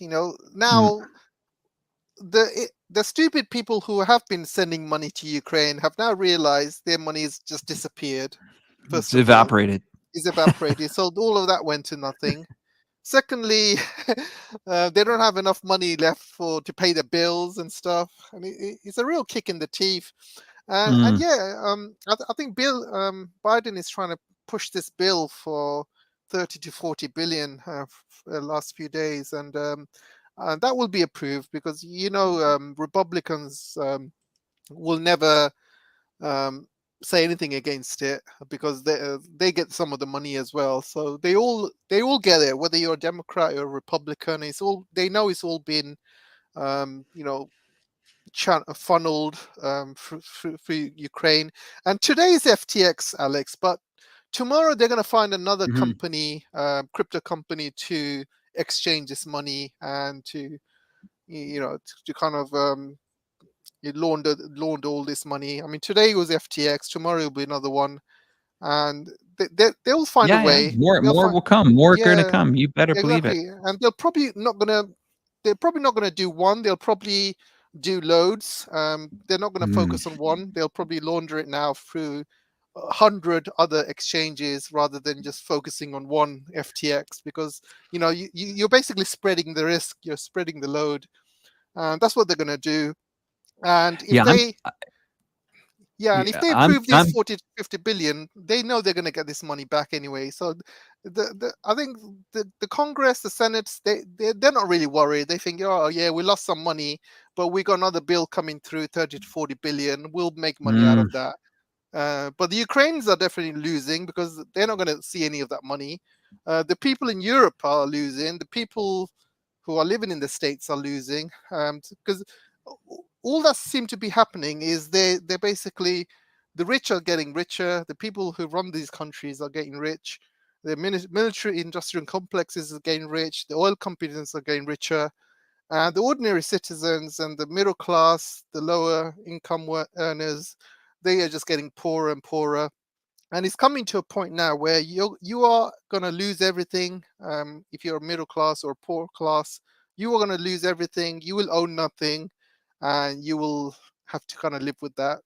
And basically, the rich will kind of have everything. I mean, you just look at the house prices as well, Alex. I mean, now you have. I don't know if you have this in in Canada, but in UK you have, if people want to buy houses in UK now, because you can't afford it with your salaries, you have to buy something called a share. So if you buy a property with a share of 25%, this means the government or the developer owns 75% and you only own 25%. So when you sell that property, you basically have to give that money back to the developer, because the developer owns 75%. So they have majority stakeholder, as they say. And so while you're living in that property, the developer can charge you rent and stuff. So end of the day, you're not the one that's winning. The one that's winning is the developer or the government, who owns 75% of the property. So this is happening more and more. And 10 years ago, this share used to be 50-50, but now it's gone down to 25%. So if you and the missus both put your money down, you will only get 25% share of a property. So even if you are in the property ladder, you're not really on the property ladder, because you still got to pay rent to the developer. You still have to, and even if you sell, you don't make much money back. So this is mm. how things are ending up. If you're middle class, if you're poor, you will just end up with nothing, and it's just the rich people who are you're just getting richer every day. Yeah, I was Yeah, go on, watching sorry. something yesterday on Vancouver, and they were talking about low income housing in Vancouver. For a 1-bedroom apartment, it was about $2,000 or something like that for low income, and for private owner of it, it's about $4,500 a month. And then they were going on why they can't get low income housing to work there. They show how it was effective, but then they said only less than 5% was low income housing. And then if you aren't, the problem is then if you're in the low income housing and then it's attached to a private owners, there's discrepancies between the private owners, and there's really, people are looking down on those people. It's just a terrible situation to be in. And I don't have that in China. I don't have those issues in China, which are huge issues to most of my family, who are been hardworking, of course, since they were 16. I think they started working, most of them.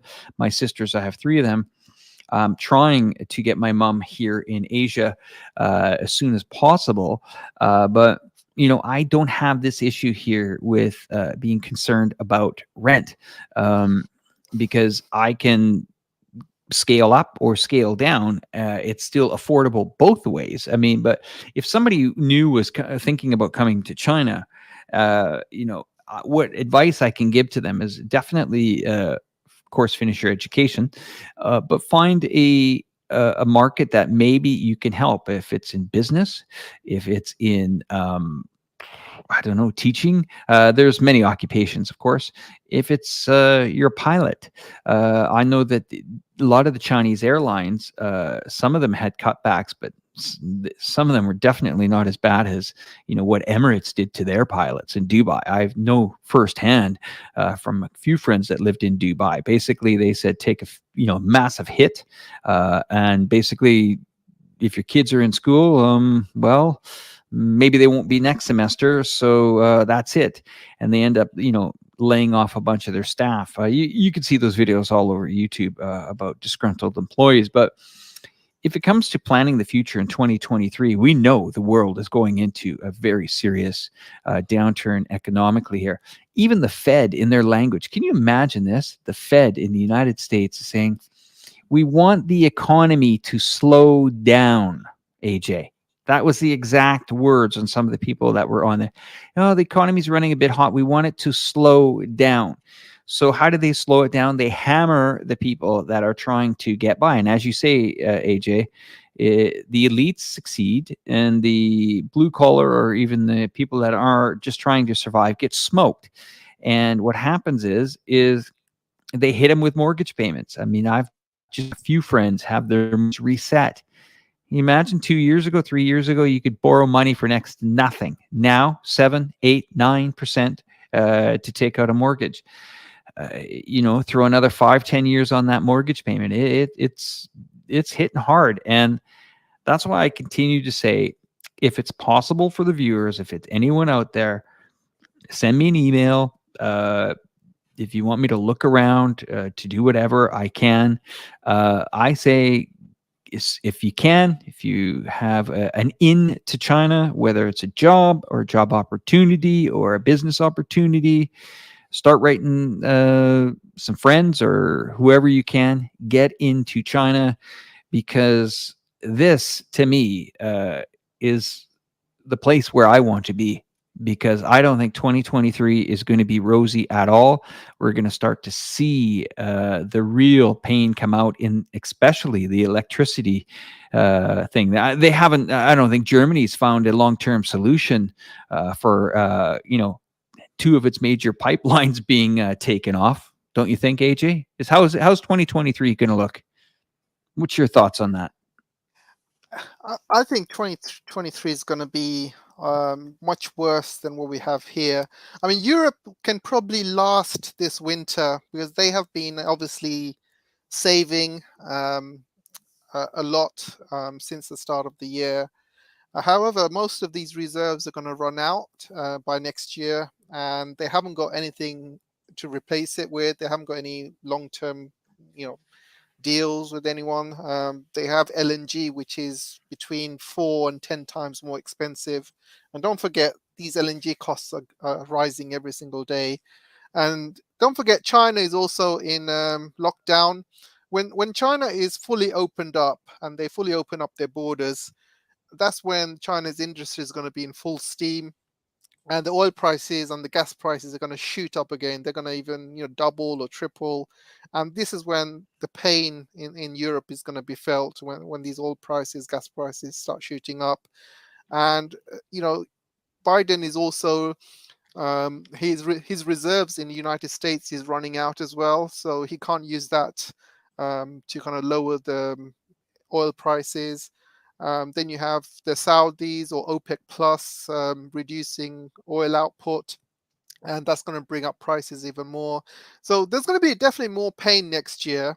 I think there's going to be a huge recession happening all over the world, except China. I think China is going to avoid the recession, while the rest of the world is going to go through a severe recession, especially Europe. Europe will contract, I would probably say 10%. Over next year. Germany is going to lose. Yeah, Germany is going to lose the whole industry is going to be gone. They're either going to be moving to United States, or they're either going to be moving to China. So there's going to be a huge contraction of Europe's GDP, because Europe is Germany basically. Europe is if Germany loses its industry, the whole of Europe will lose its industry. Britain is pretty much gone. I think there's no hope for Britain.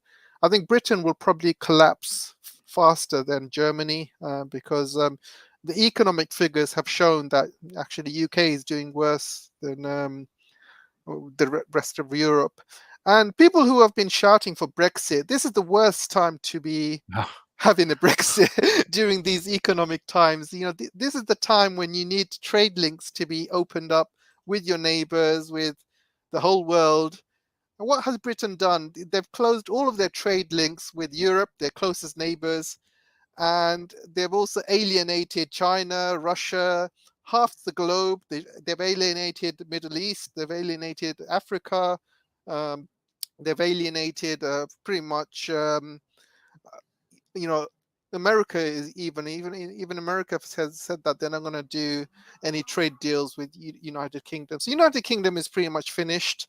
And people in the United Kingdom are living in cloud cuckoo land, Alex. I think it's going to take until, you know, I mean, when I go out and talk to people, people have no idea what's going on around them. People have no clue that, you know, when you tell them about inflation, when you tell them about the cost of living, they have no clue why it's like this. They seem to just sit there and accept it. They think, oh, yeah, we have the cost of living crisis. But when you ask them, do you know why?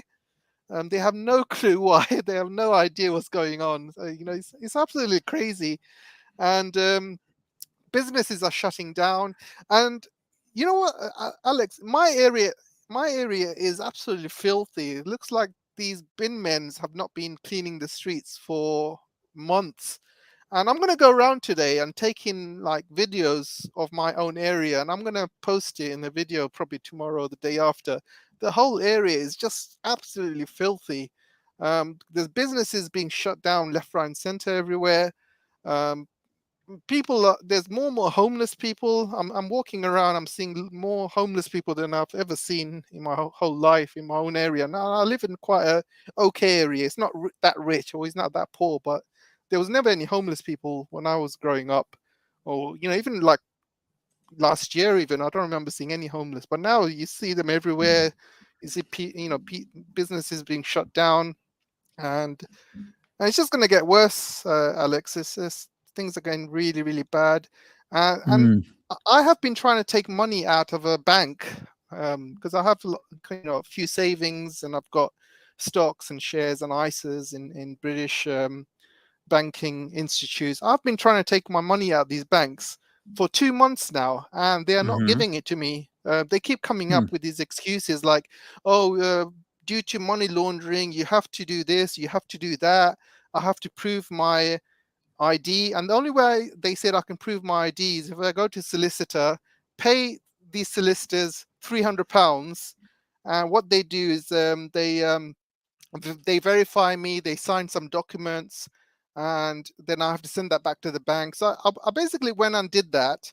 And now the bank is saying, oh, this is not a document we're looking for. We're looking for this. We're looking for that. We need this document. We need that document. They just, you know, they're just making excuses. You know, I feel like, you know, they're making every excuse out of the book, and they're doing it to other people. I'm asking around other friends as well, and they have the same problem. Trying to get money out the bank has become impossible. You know, and the longer they keep the money in the bank, the better it is for the bank. But it's worse it is for you as a person. So, like, you know, it's easy to put money into a bank, but to get it out, you can forget it. And they're already now stopping people from taking out the money. Obviously, I'm doing everything I can to get it out. And if I don't get it out, I'm gonna have to kind of. Luckily, it's not crypto market. There are, you know, these banks do have to follow certain guidelines. You know, there's certain companies you can contact. Say, look, this bank has taken my money. It's not giving it back. So I can contact them. You know, it's interesting, AJ. I see a lot of people. Sometimes they're, of course, you have some issues in each country in bank runs, but there was a funny thing that was going around some of the Western media talking about, you know, the Chinese on bank runs. Anybody that says that Chinese do bank runs, that's kind of hilarious. I actually haven't seen RMB cash in about 18 months because nobody uses cash here. Exactly. I mean, if somebody wants to do a bank run here, they just got to pull out their phone and take the funds out of their one app and put them into another app. I mean, that's I guess you could call it a virtual bank run, but the people just don't go into banks and, try to drain, tons of money out of the banks. It's interesting. Christian's got a point here. He says the impact of Brexit hasn't hit yet. You better believe it hasn't hit yet. And when it hits, it's going to be hit hard. Tammy's got an interesting comment. Look at what they did to Graham Phillips. Tammy, I don't know if you're aware that, yes, Graham, well, you are aware that Graham was sanctioned by his own country. Those are my fears with Patrick Lancaster as well. I've been friends with Patrick Lancaster for quite a few years now, and we have talks once in a while. And I told Patrick, maybe when you're done there in Russia, maybe it's time that we meet up here in China. And he thinks that's a good strategy. God bless you, Patrick, if you're watching tonight. Stay safe. His last videos are really, really, you can just hear the missiles and bombs wheeling over his head. It's quite disturbing. Yeah, and you're right. I mean, somebody mentioned obviously Graham Phillips, but this guy, he's lost his property, because when you get sanctioned in UK, you lose your property because you don't have any, you don't have any access to any assets because the government takes it all. So he lost all his bank accounts. He's lost all his property. He had like 2 properties. He lost them. Any, bank accounts, assets he had, it's all been seized by the government. So he's basically got nothing in UK whatsoever. And this is something I'm also scared of as well, because if the government decides to sanction me one day, I could, same thing could happen to me. So this is one of the reasons I'm probably looking to leave UK, because I think if you're in UK and you are political and the government do not agree with your political views, then you're going to be a target, and they will find ways to shut you down. And trust me, they're already doing that. I might not be a big fish right now, but I could be, in like 6 months or a year. If my subscriber count goes up over, say, it becomes between 30 to 40,000, I might be on the target of the government. Because right now I'm under 30, so I would say, I'm not target yet. But if it obviously goes above 100K, then obviously I will be a target. But I just got to be really, really careful what I say. And that's why if you want to be political, you cannot live in this country. And this is why you have most of the guys who are political, you'll find a lot of them don't live in UK. They live in, other places. Like Earl Grey lives in, Russia. You have St. Petersburg, yeah. St. Petersburg, and you have, Gonzalo Lira living in Ukraine, but he's not living in the West. If he was living in the West, he would have been shut down by now. You have, obviously Alex Christoforou, who lives in Cyprus and Greece, and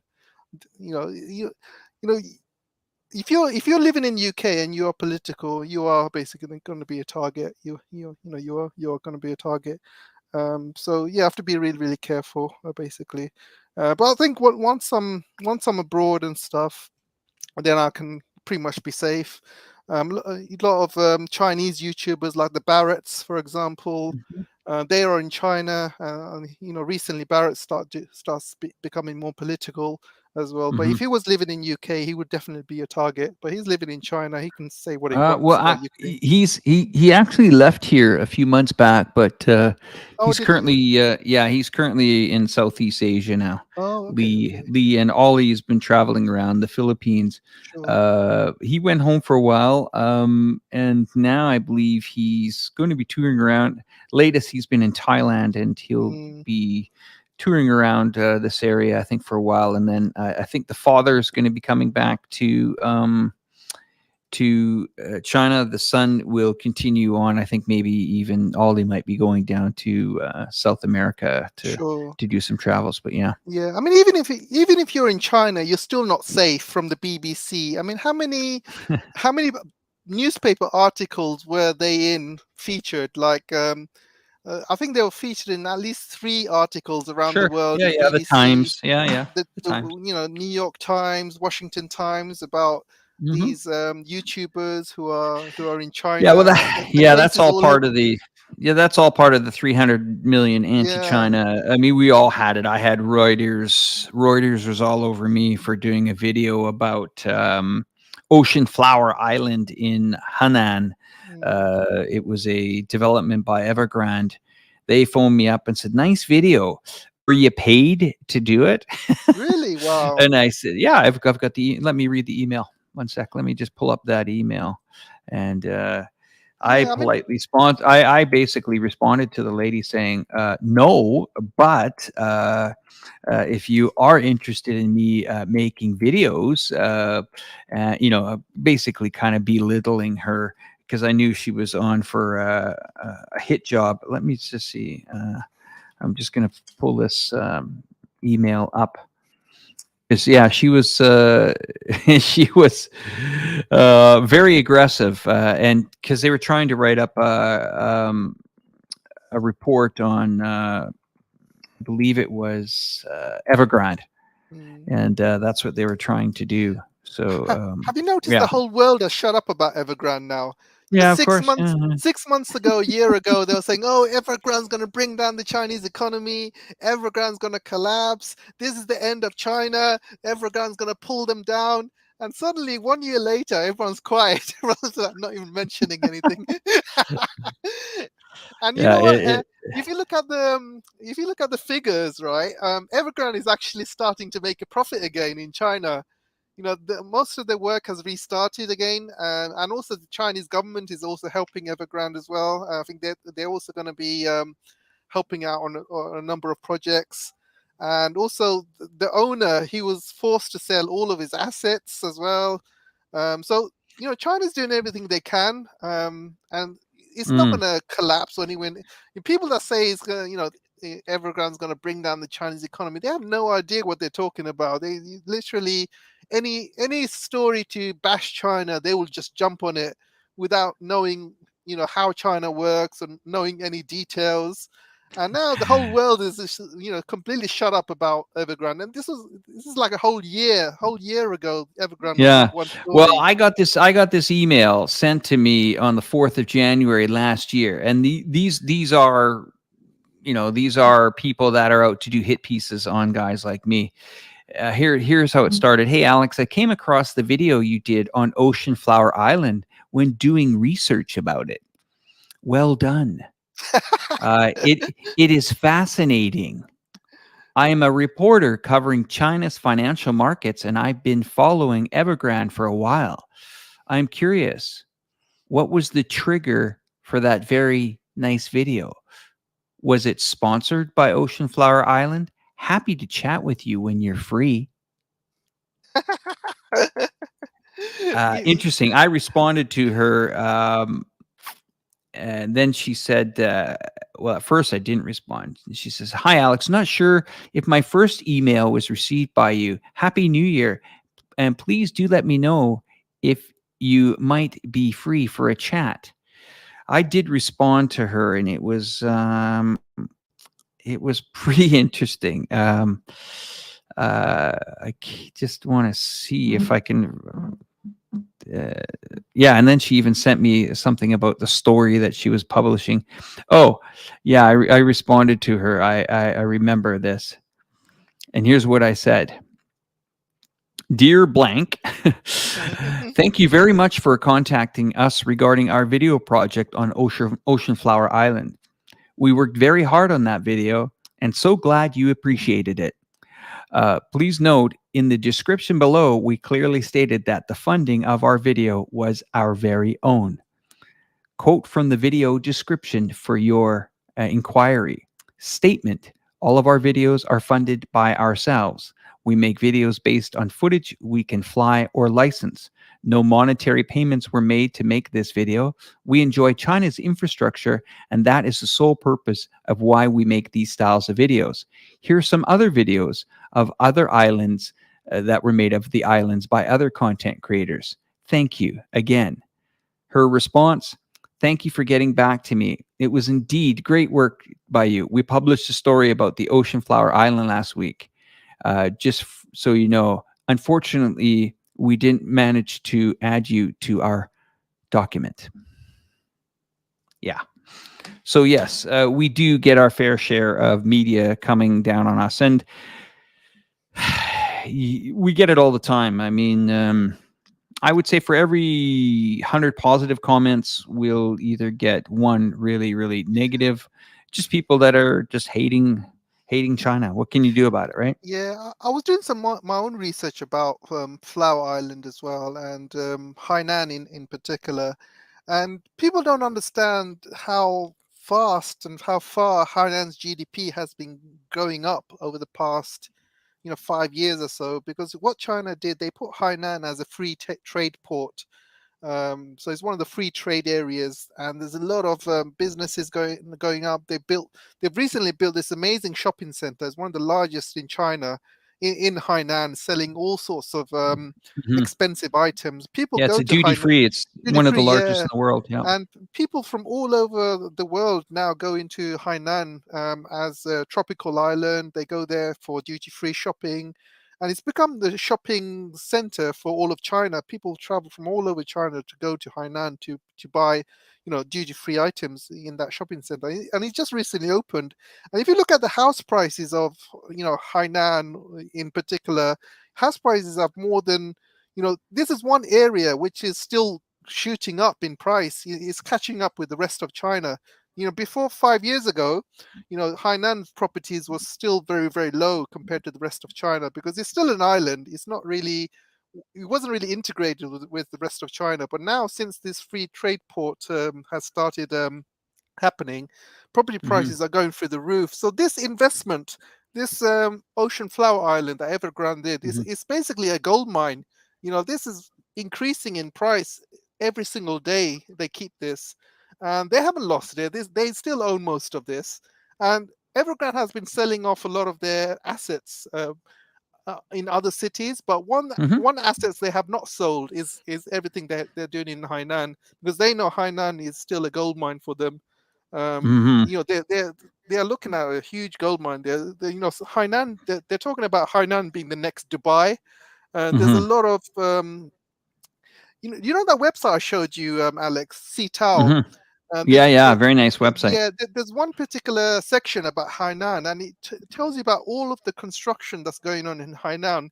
They're basically spending trillions in Hainan, and they and one of the major planning, they're majorly planning a tunnel going from China all the way to Hainan over the next. This is already in planning stage, and this is going to be happening. They're going to start construction within the next 5, or maybe even early even. So they're doing the pre-planning stage at the moment. So once this tunnel links up to China, it's going to be an underwater tunnel.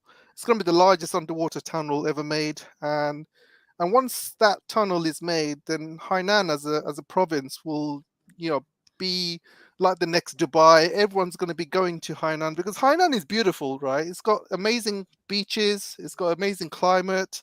It's summer 11 months a year over there. It's got amazing climate. It's like a tropical paradise. You got nice beaches, palm trees, and it's a great place for holiday. And now with the Chinese infrastructure, it's going to be a very, very great place for tourists to go there and enjoy themselves.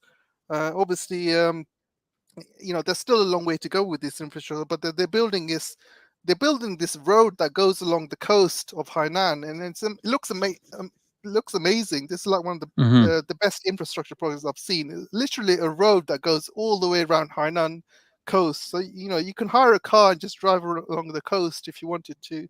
Yeah, I did this video last year. This is the one where the Reuters reporter thought I did it. I think she actually thought that Evergrande paid me to make this video. Maybe Evergrande should have made me, but yeah, no, I made this video last year. It does you have can see some. how many projects are going on in Hainan. This literally is Hainan is one of the most busiest place in terms of construction. There's so much money going into Hainan. And Sanya as well. And Sanya, yeah, Sanya is the tropical island, which is which has got the best beaches. This is where everyone goes to. And I showed those pictures. I showed that video to my wife, Alex, and she loved it. She was like, really? That's the video which completely changed her mind about China. So basically, she doesn't know much about China. So I actually, so I picked up one of your videos and I thought to myself, which video of yours shall I show her to kind of change her mind? So I showed her your Sanya video with the Flower Island, and that completely, changed her mind. She was like, "Yeah, you're right. When we're going to China, let's go tomorrow." Completely changed her mind. So that video was great in terms of persuading the missus to come with me to China, and she loves it because she loves the weather, obviously. So she loves. This is the duty free you're talking about here, right? This is the duty free. Let's see if we can pull it up. Yeah, Okay. I mean, it recently opened. We're talking about a month ago. It opened these doors. It literally finished construction. A very, very brand new, one of the biggest shopping centers in China. I'm talking about whole of mainland. Yeah, this video, I produced this video about That's the road. Yeah. Did you see that road that goes in the coast? Yeah, just missed it like a few minutes ago.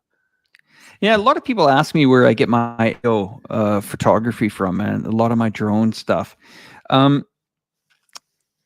the last few years, I've invested a lot of money in purchasing, hiring people to fly with me, as well as flying myself. I've purchased a few drones that are quite expensive.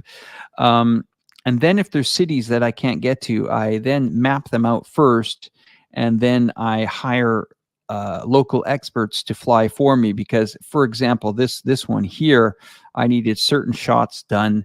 Of course, I couldn't get down there, but I tailor how I want these video shots, the angles, how they're shot. I mean, look at the beaches, Alex. Looks amazing. They're beautiful. You got white, white sand. We're talking about. We're not even talking about pebbled beaches or dirty beaches you have in the UK. This is white sand. This climate is 11 months a year. It's sun. Yeah, this video here, just so you know, it took about 45 gigabytes of aerial to make it, and then to collect all that footage. There's certain shots that I needed and certain days that they needed to be done. So I have a team of people that I work with that help me out. And then, of course, in cities like Shanghai, where I've been to a few times, and other cities, Shanghai is one of the most uncomfortable cities to fly a drone. I don't feel comfortable flying there. Yeah. So what I do is I hire a local to fly. And I'll give you an example. On one of my videos, the drone lifts off on the Bund area, and it flies right across. And then, the building that's called the bottle cap opener, the bottle opener building. We flew a drone right in the middle of that, and that is 2 kilometers away. Yeah, this is the shopping center. Yeah. So some of the shots I don't risk myself doing, but a lot of the stuff you see in Chongqing, I take myself. A lot of the stuff on the very dangerous highways and windy roads and stuff like that, I take. It's beautiful, isn't it? It's beautiful. Yeah. I mean, look how big it is. Huge. I mean, I showed this video to my missus, and she was definitely convinced. I only picked this video to kind of persuade her, Alex, to kind of because she hasn't got time to watch every single video about China. I got to pick one to kind of completely sell her about coming to China with me, and this was it. And she was like, "Wow, okay, I'm catching the next flight with you." It's interesting how you remember these buildings. You got quite a photographic memory for these buildings, AJ. You're pretty good at it. Yeah, Alex, don't start about buildings. I mean, everybody knows my history with buildings, architecture, civil engineering. I know so much. I have so much, photographic memory about buildings in not only in the UK but throughout the world. I always kind of follow what's happening with all of these major mega projects and projects. And when I was young, I used to walk around with a camera, taking pictures of unusual buildings and architecture. And I used to do that when I was traveling as well. And not only just take pictures, I used to kind of take the time to research about it, and how they built it, what kind of design, how they designed it, what construction materials they've used, and I like to go into all of those details. And I have a lot of knowledge about the construction industry, and that's one thing I can pretty much go on forever. If I didn't have a geopolitics channel, I would definitely have some sort of architecture channel or like some sort of. I don't know if anyone follows B1M, which is like a. Yeah, they're good. I mean, do you know that B1M has a huge team of people? That guy. Yeah, huge team of people. I saw on Twitter he has over 20 to 25 people. You know, that help his channel. I mean, that's it's a great channel. I love that channel. It's a beautiful channel. Yeah. Yeah, I love that channel. It's one of the few channels. So back to the discussion here on crypto. Is there a way out of this mess, or are we going to see contagion? Is this going to continue? Is it open? Is it going to go on until the last trading firm goes under? No, Alex, I think this is the end of crypto. I think this was the last straw. People are taking their money out of crypto like nobody's business now. I think people have lost all hope and it's a pretty scary landscape out there, isn't it? Yeah, it's very scary landscape. Everybody I know in Britain, I mean, I have a lot of friends in UK who are in crypto, invested in crypto. Everyone I've been speaking to over the past few weeks, they're all taking their money out of crypto. They said, you know what, screw this.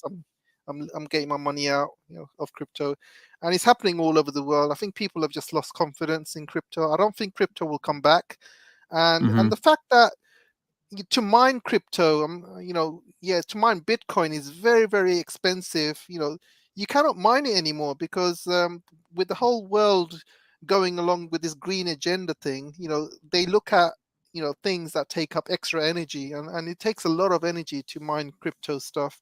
And I think we're coming to the end of mining crypto, and once we come to the end of that, and now you've seen so much fraudulent activity going on, people losing money, people people have lost complete confidence, and I just do not think it's ever going to come back. And I've seen videos over the past few days where people are saying that it could eventually go down to zero very soon, and that would be it.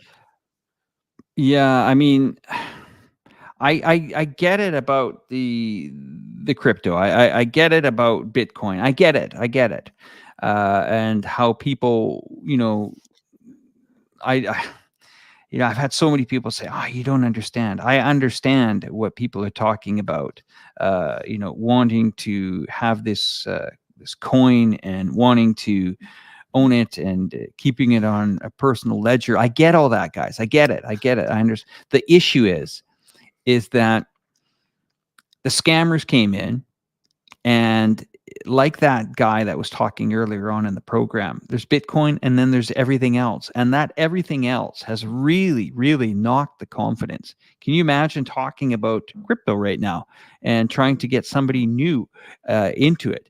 Their recruiters, whether they're the influencers or the Tom Brady's of the world, it's crazy.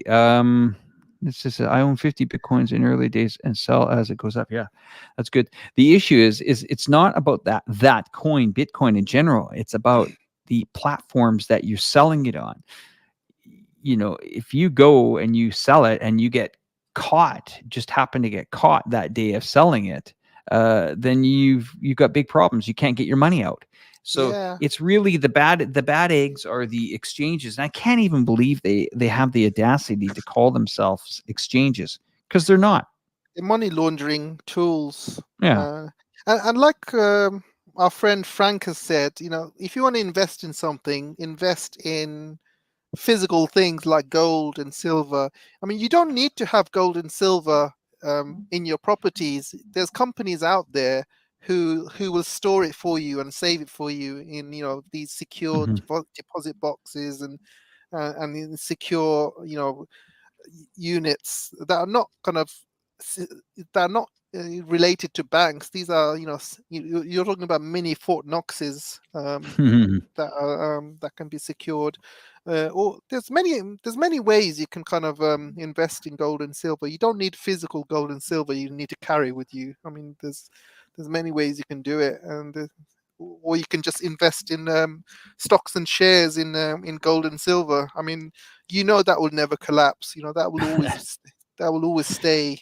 That will never ever collapse. I really think Meta and their goals for this crazy virtual world that they have, the metaverse, this crypto is really going to affect that, because this was built on the backs of, this all virtual everything, the virtual purchase. I mean, the Meta was really surrounded around this stuff, and I know you brought it to my attention. Yeah. That is another, Meta is in trouble if you think about it. That's a big ship to slow down here. And I mean, he risked his company. He renamed his company after something that is just, I'll with you, it's a joke. If that's what you get for $18 billion of software development and platform development, sorry. And you're right. I mean, that thing had a $353 peak in the 52 weeks, and it hit its low, I think, about $88 a week or so ago. Cutting staff, people are being laid off. I mean, this crypto thing will continue to, hurt that industry. That was a huge money-making industry for people in the developing of software and coding and all that. I mean, it's just, here's the issue.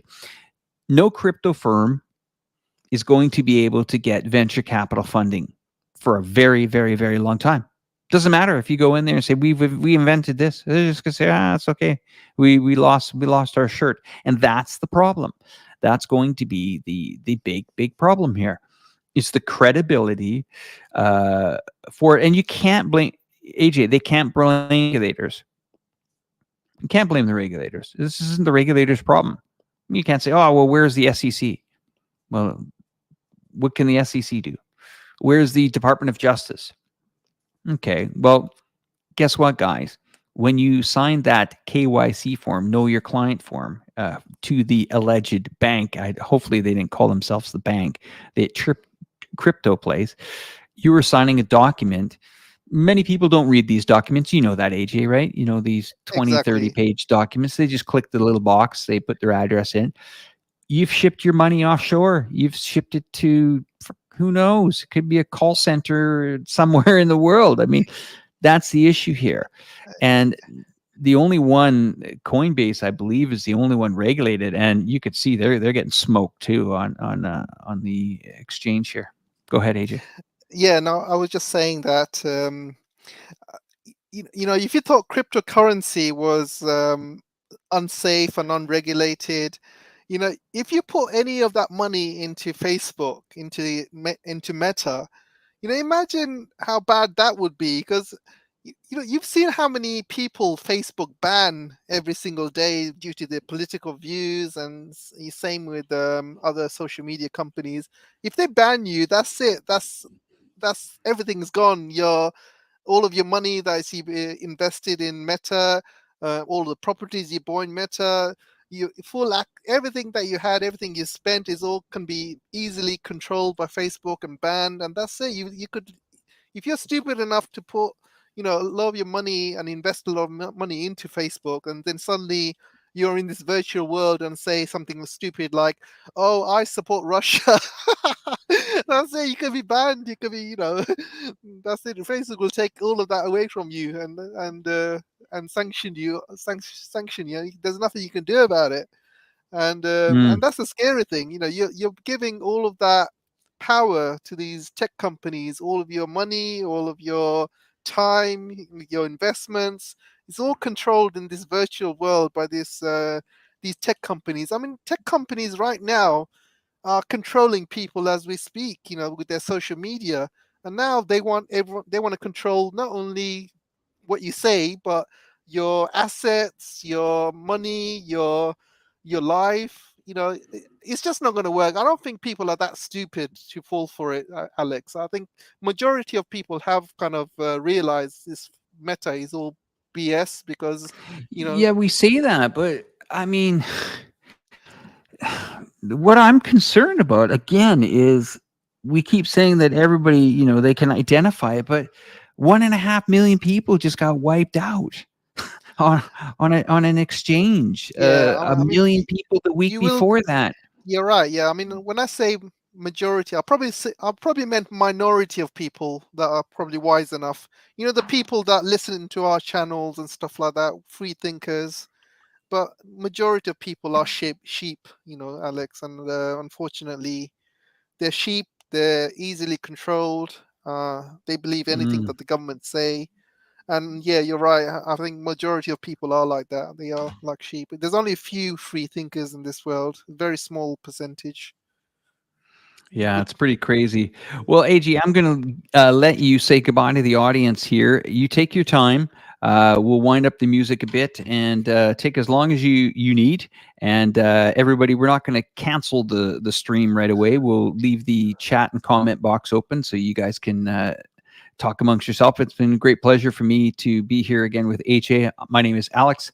I have a channel, Reportify Media, and I'm also on the iChungChing platform. So hopefully you guys can subscribe to our channel as well, because we do a lot of these live streams during the week. And of course, we'll be doing the big Let's Talk China here soon as we're able to do that as well. So yes, peace to everybody. Hopefully you guys stay safe. And boy, oh boy, read that small print before you send your money anywhere, and protect your investments. Do what you can. Do your due diligence. And I'm going to put you in the safe hands of AJ and enjoy the music and the outro here. Take it away, AJ. Thanks again. Take care, everybody. Thanks, Alex. Yeah, thanks, everyone. Thanks, all the moderators who are here. Thanks, everyone who's been listening to us. And, we really appreciate your support and your time you have put into this. And I really appreciate your loyalty, because a lot of you I recognize the names, very much regulars. So I really want to personally thank you from a personal level. And each and every one of you, if I ever meet you in person or you're in the same town as me, you're welcome to just message me, and I'll happily sit and take you out for a drink or a meal. I'll happily do that. I really appreciate the loyalty you guys have given me, and I want to repay that. And yeah, thanks to Alex. Thanks to I've said all my moderators, but yeah, thanks to everyone. We'll see you soon. Hopefully, we'll see you next week, and keep a lookout for my next videos full of my rants. So yeah, thanks for me. Thanks for Alex, and see you guys shortly. Have a great day.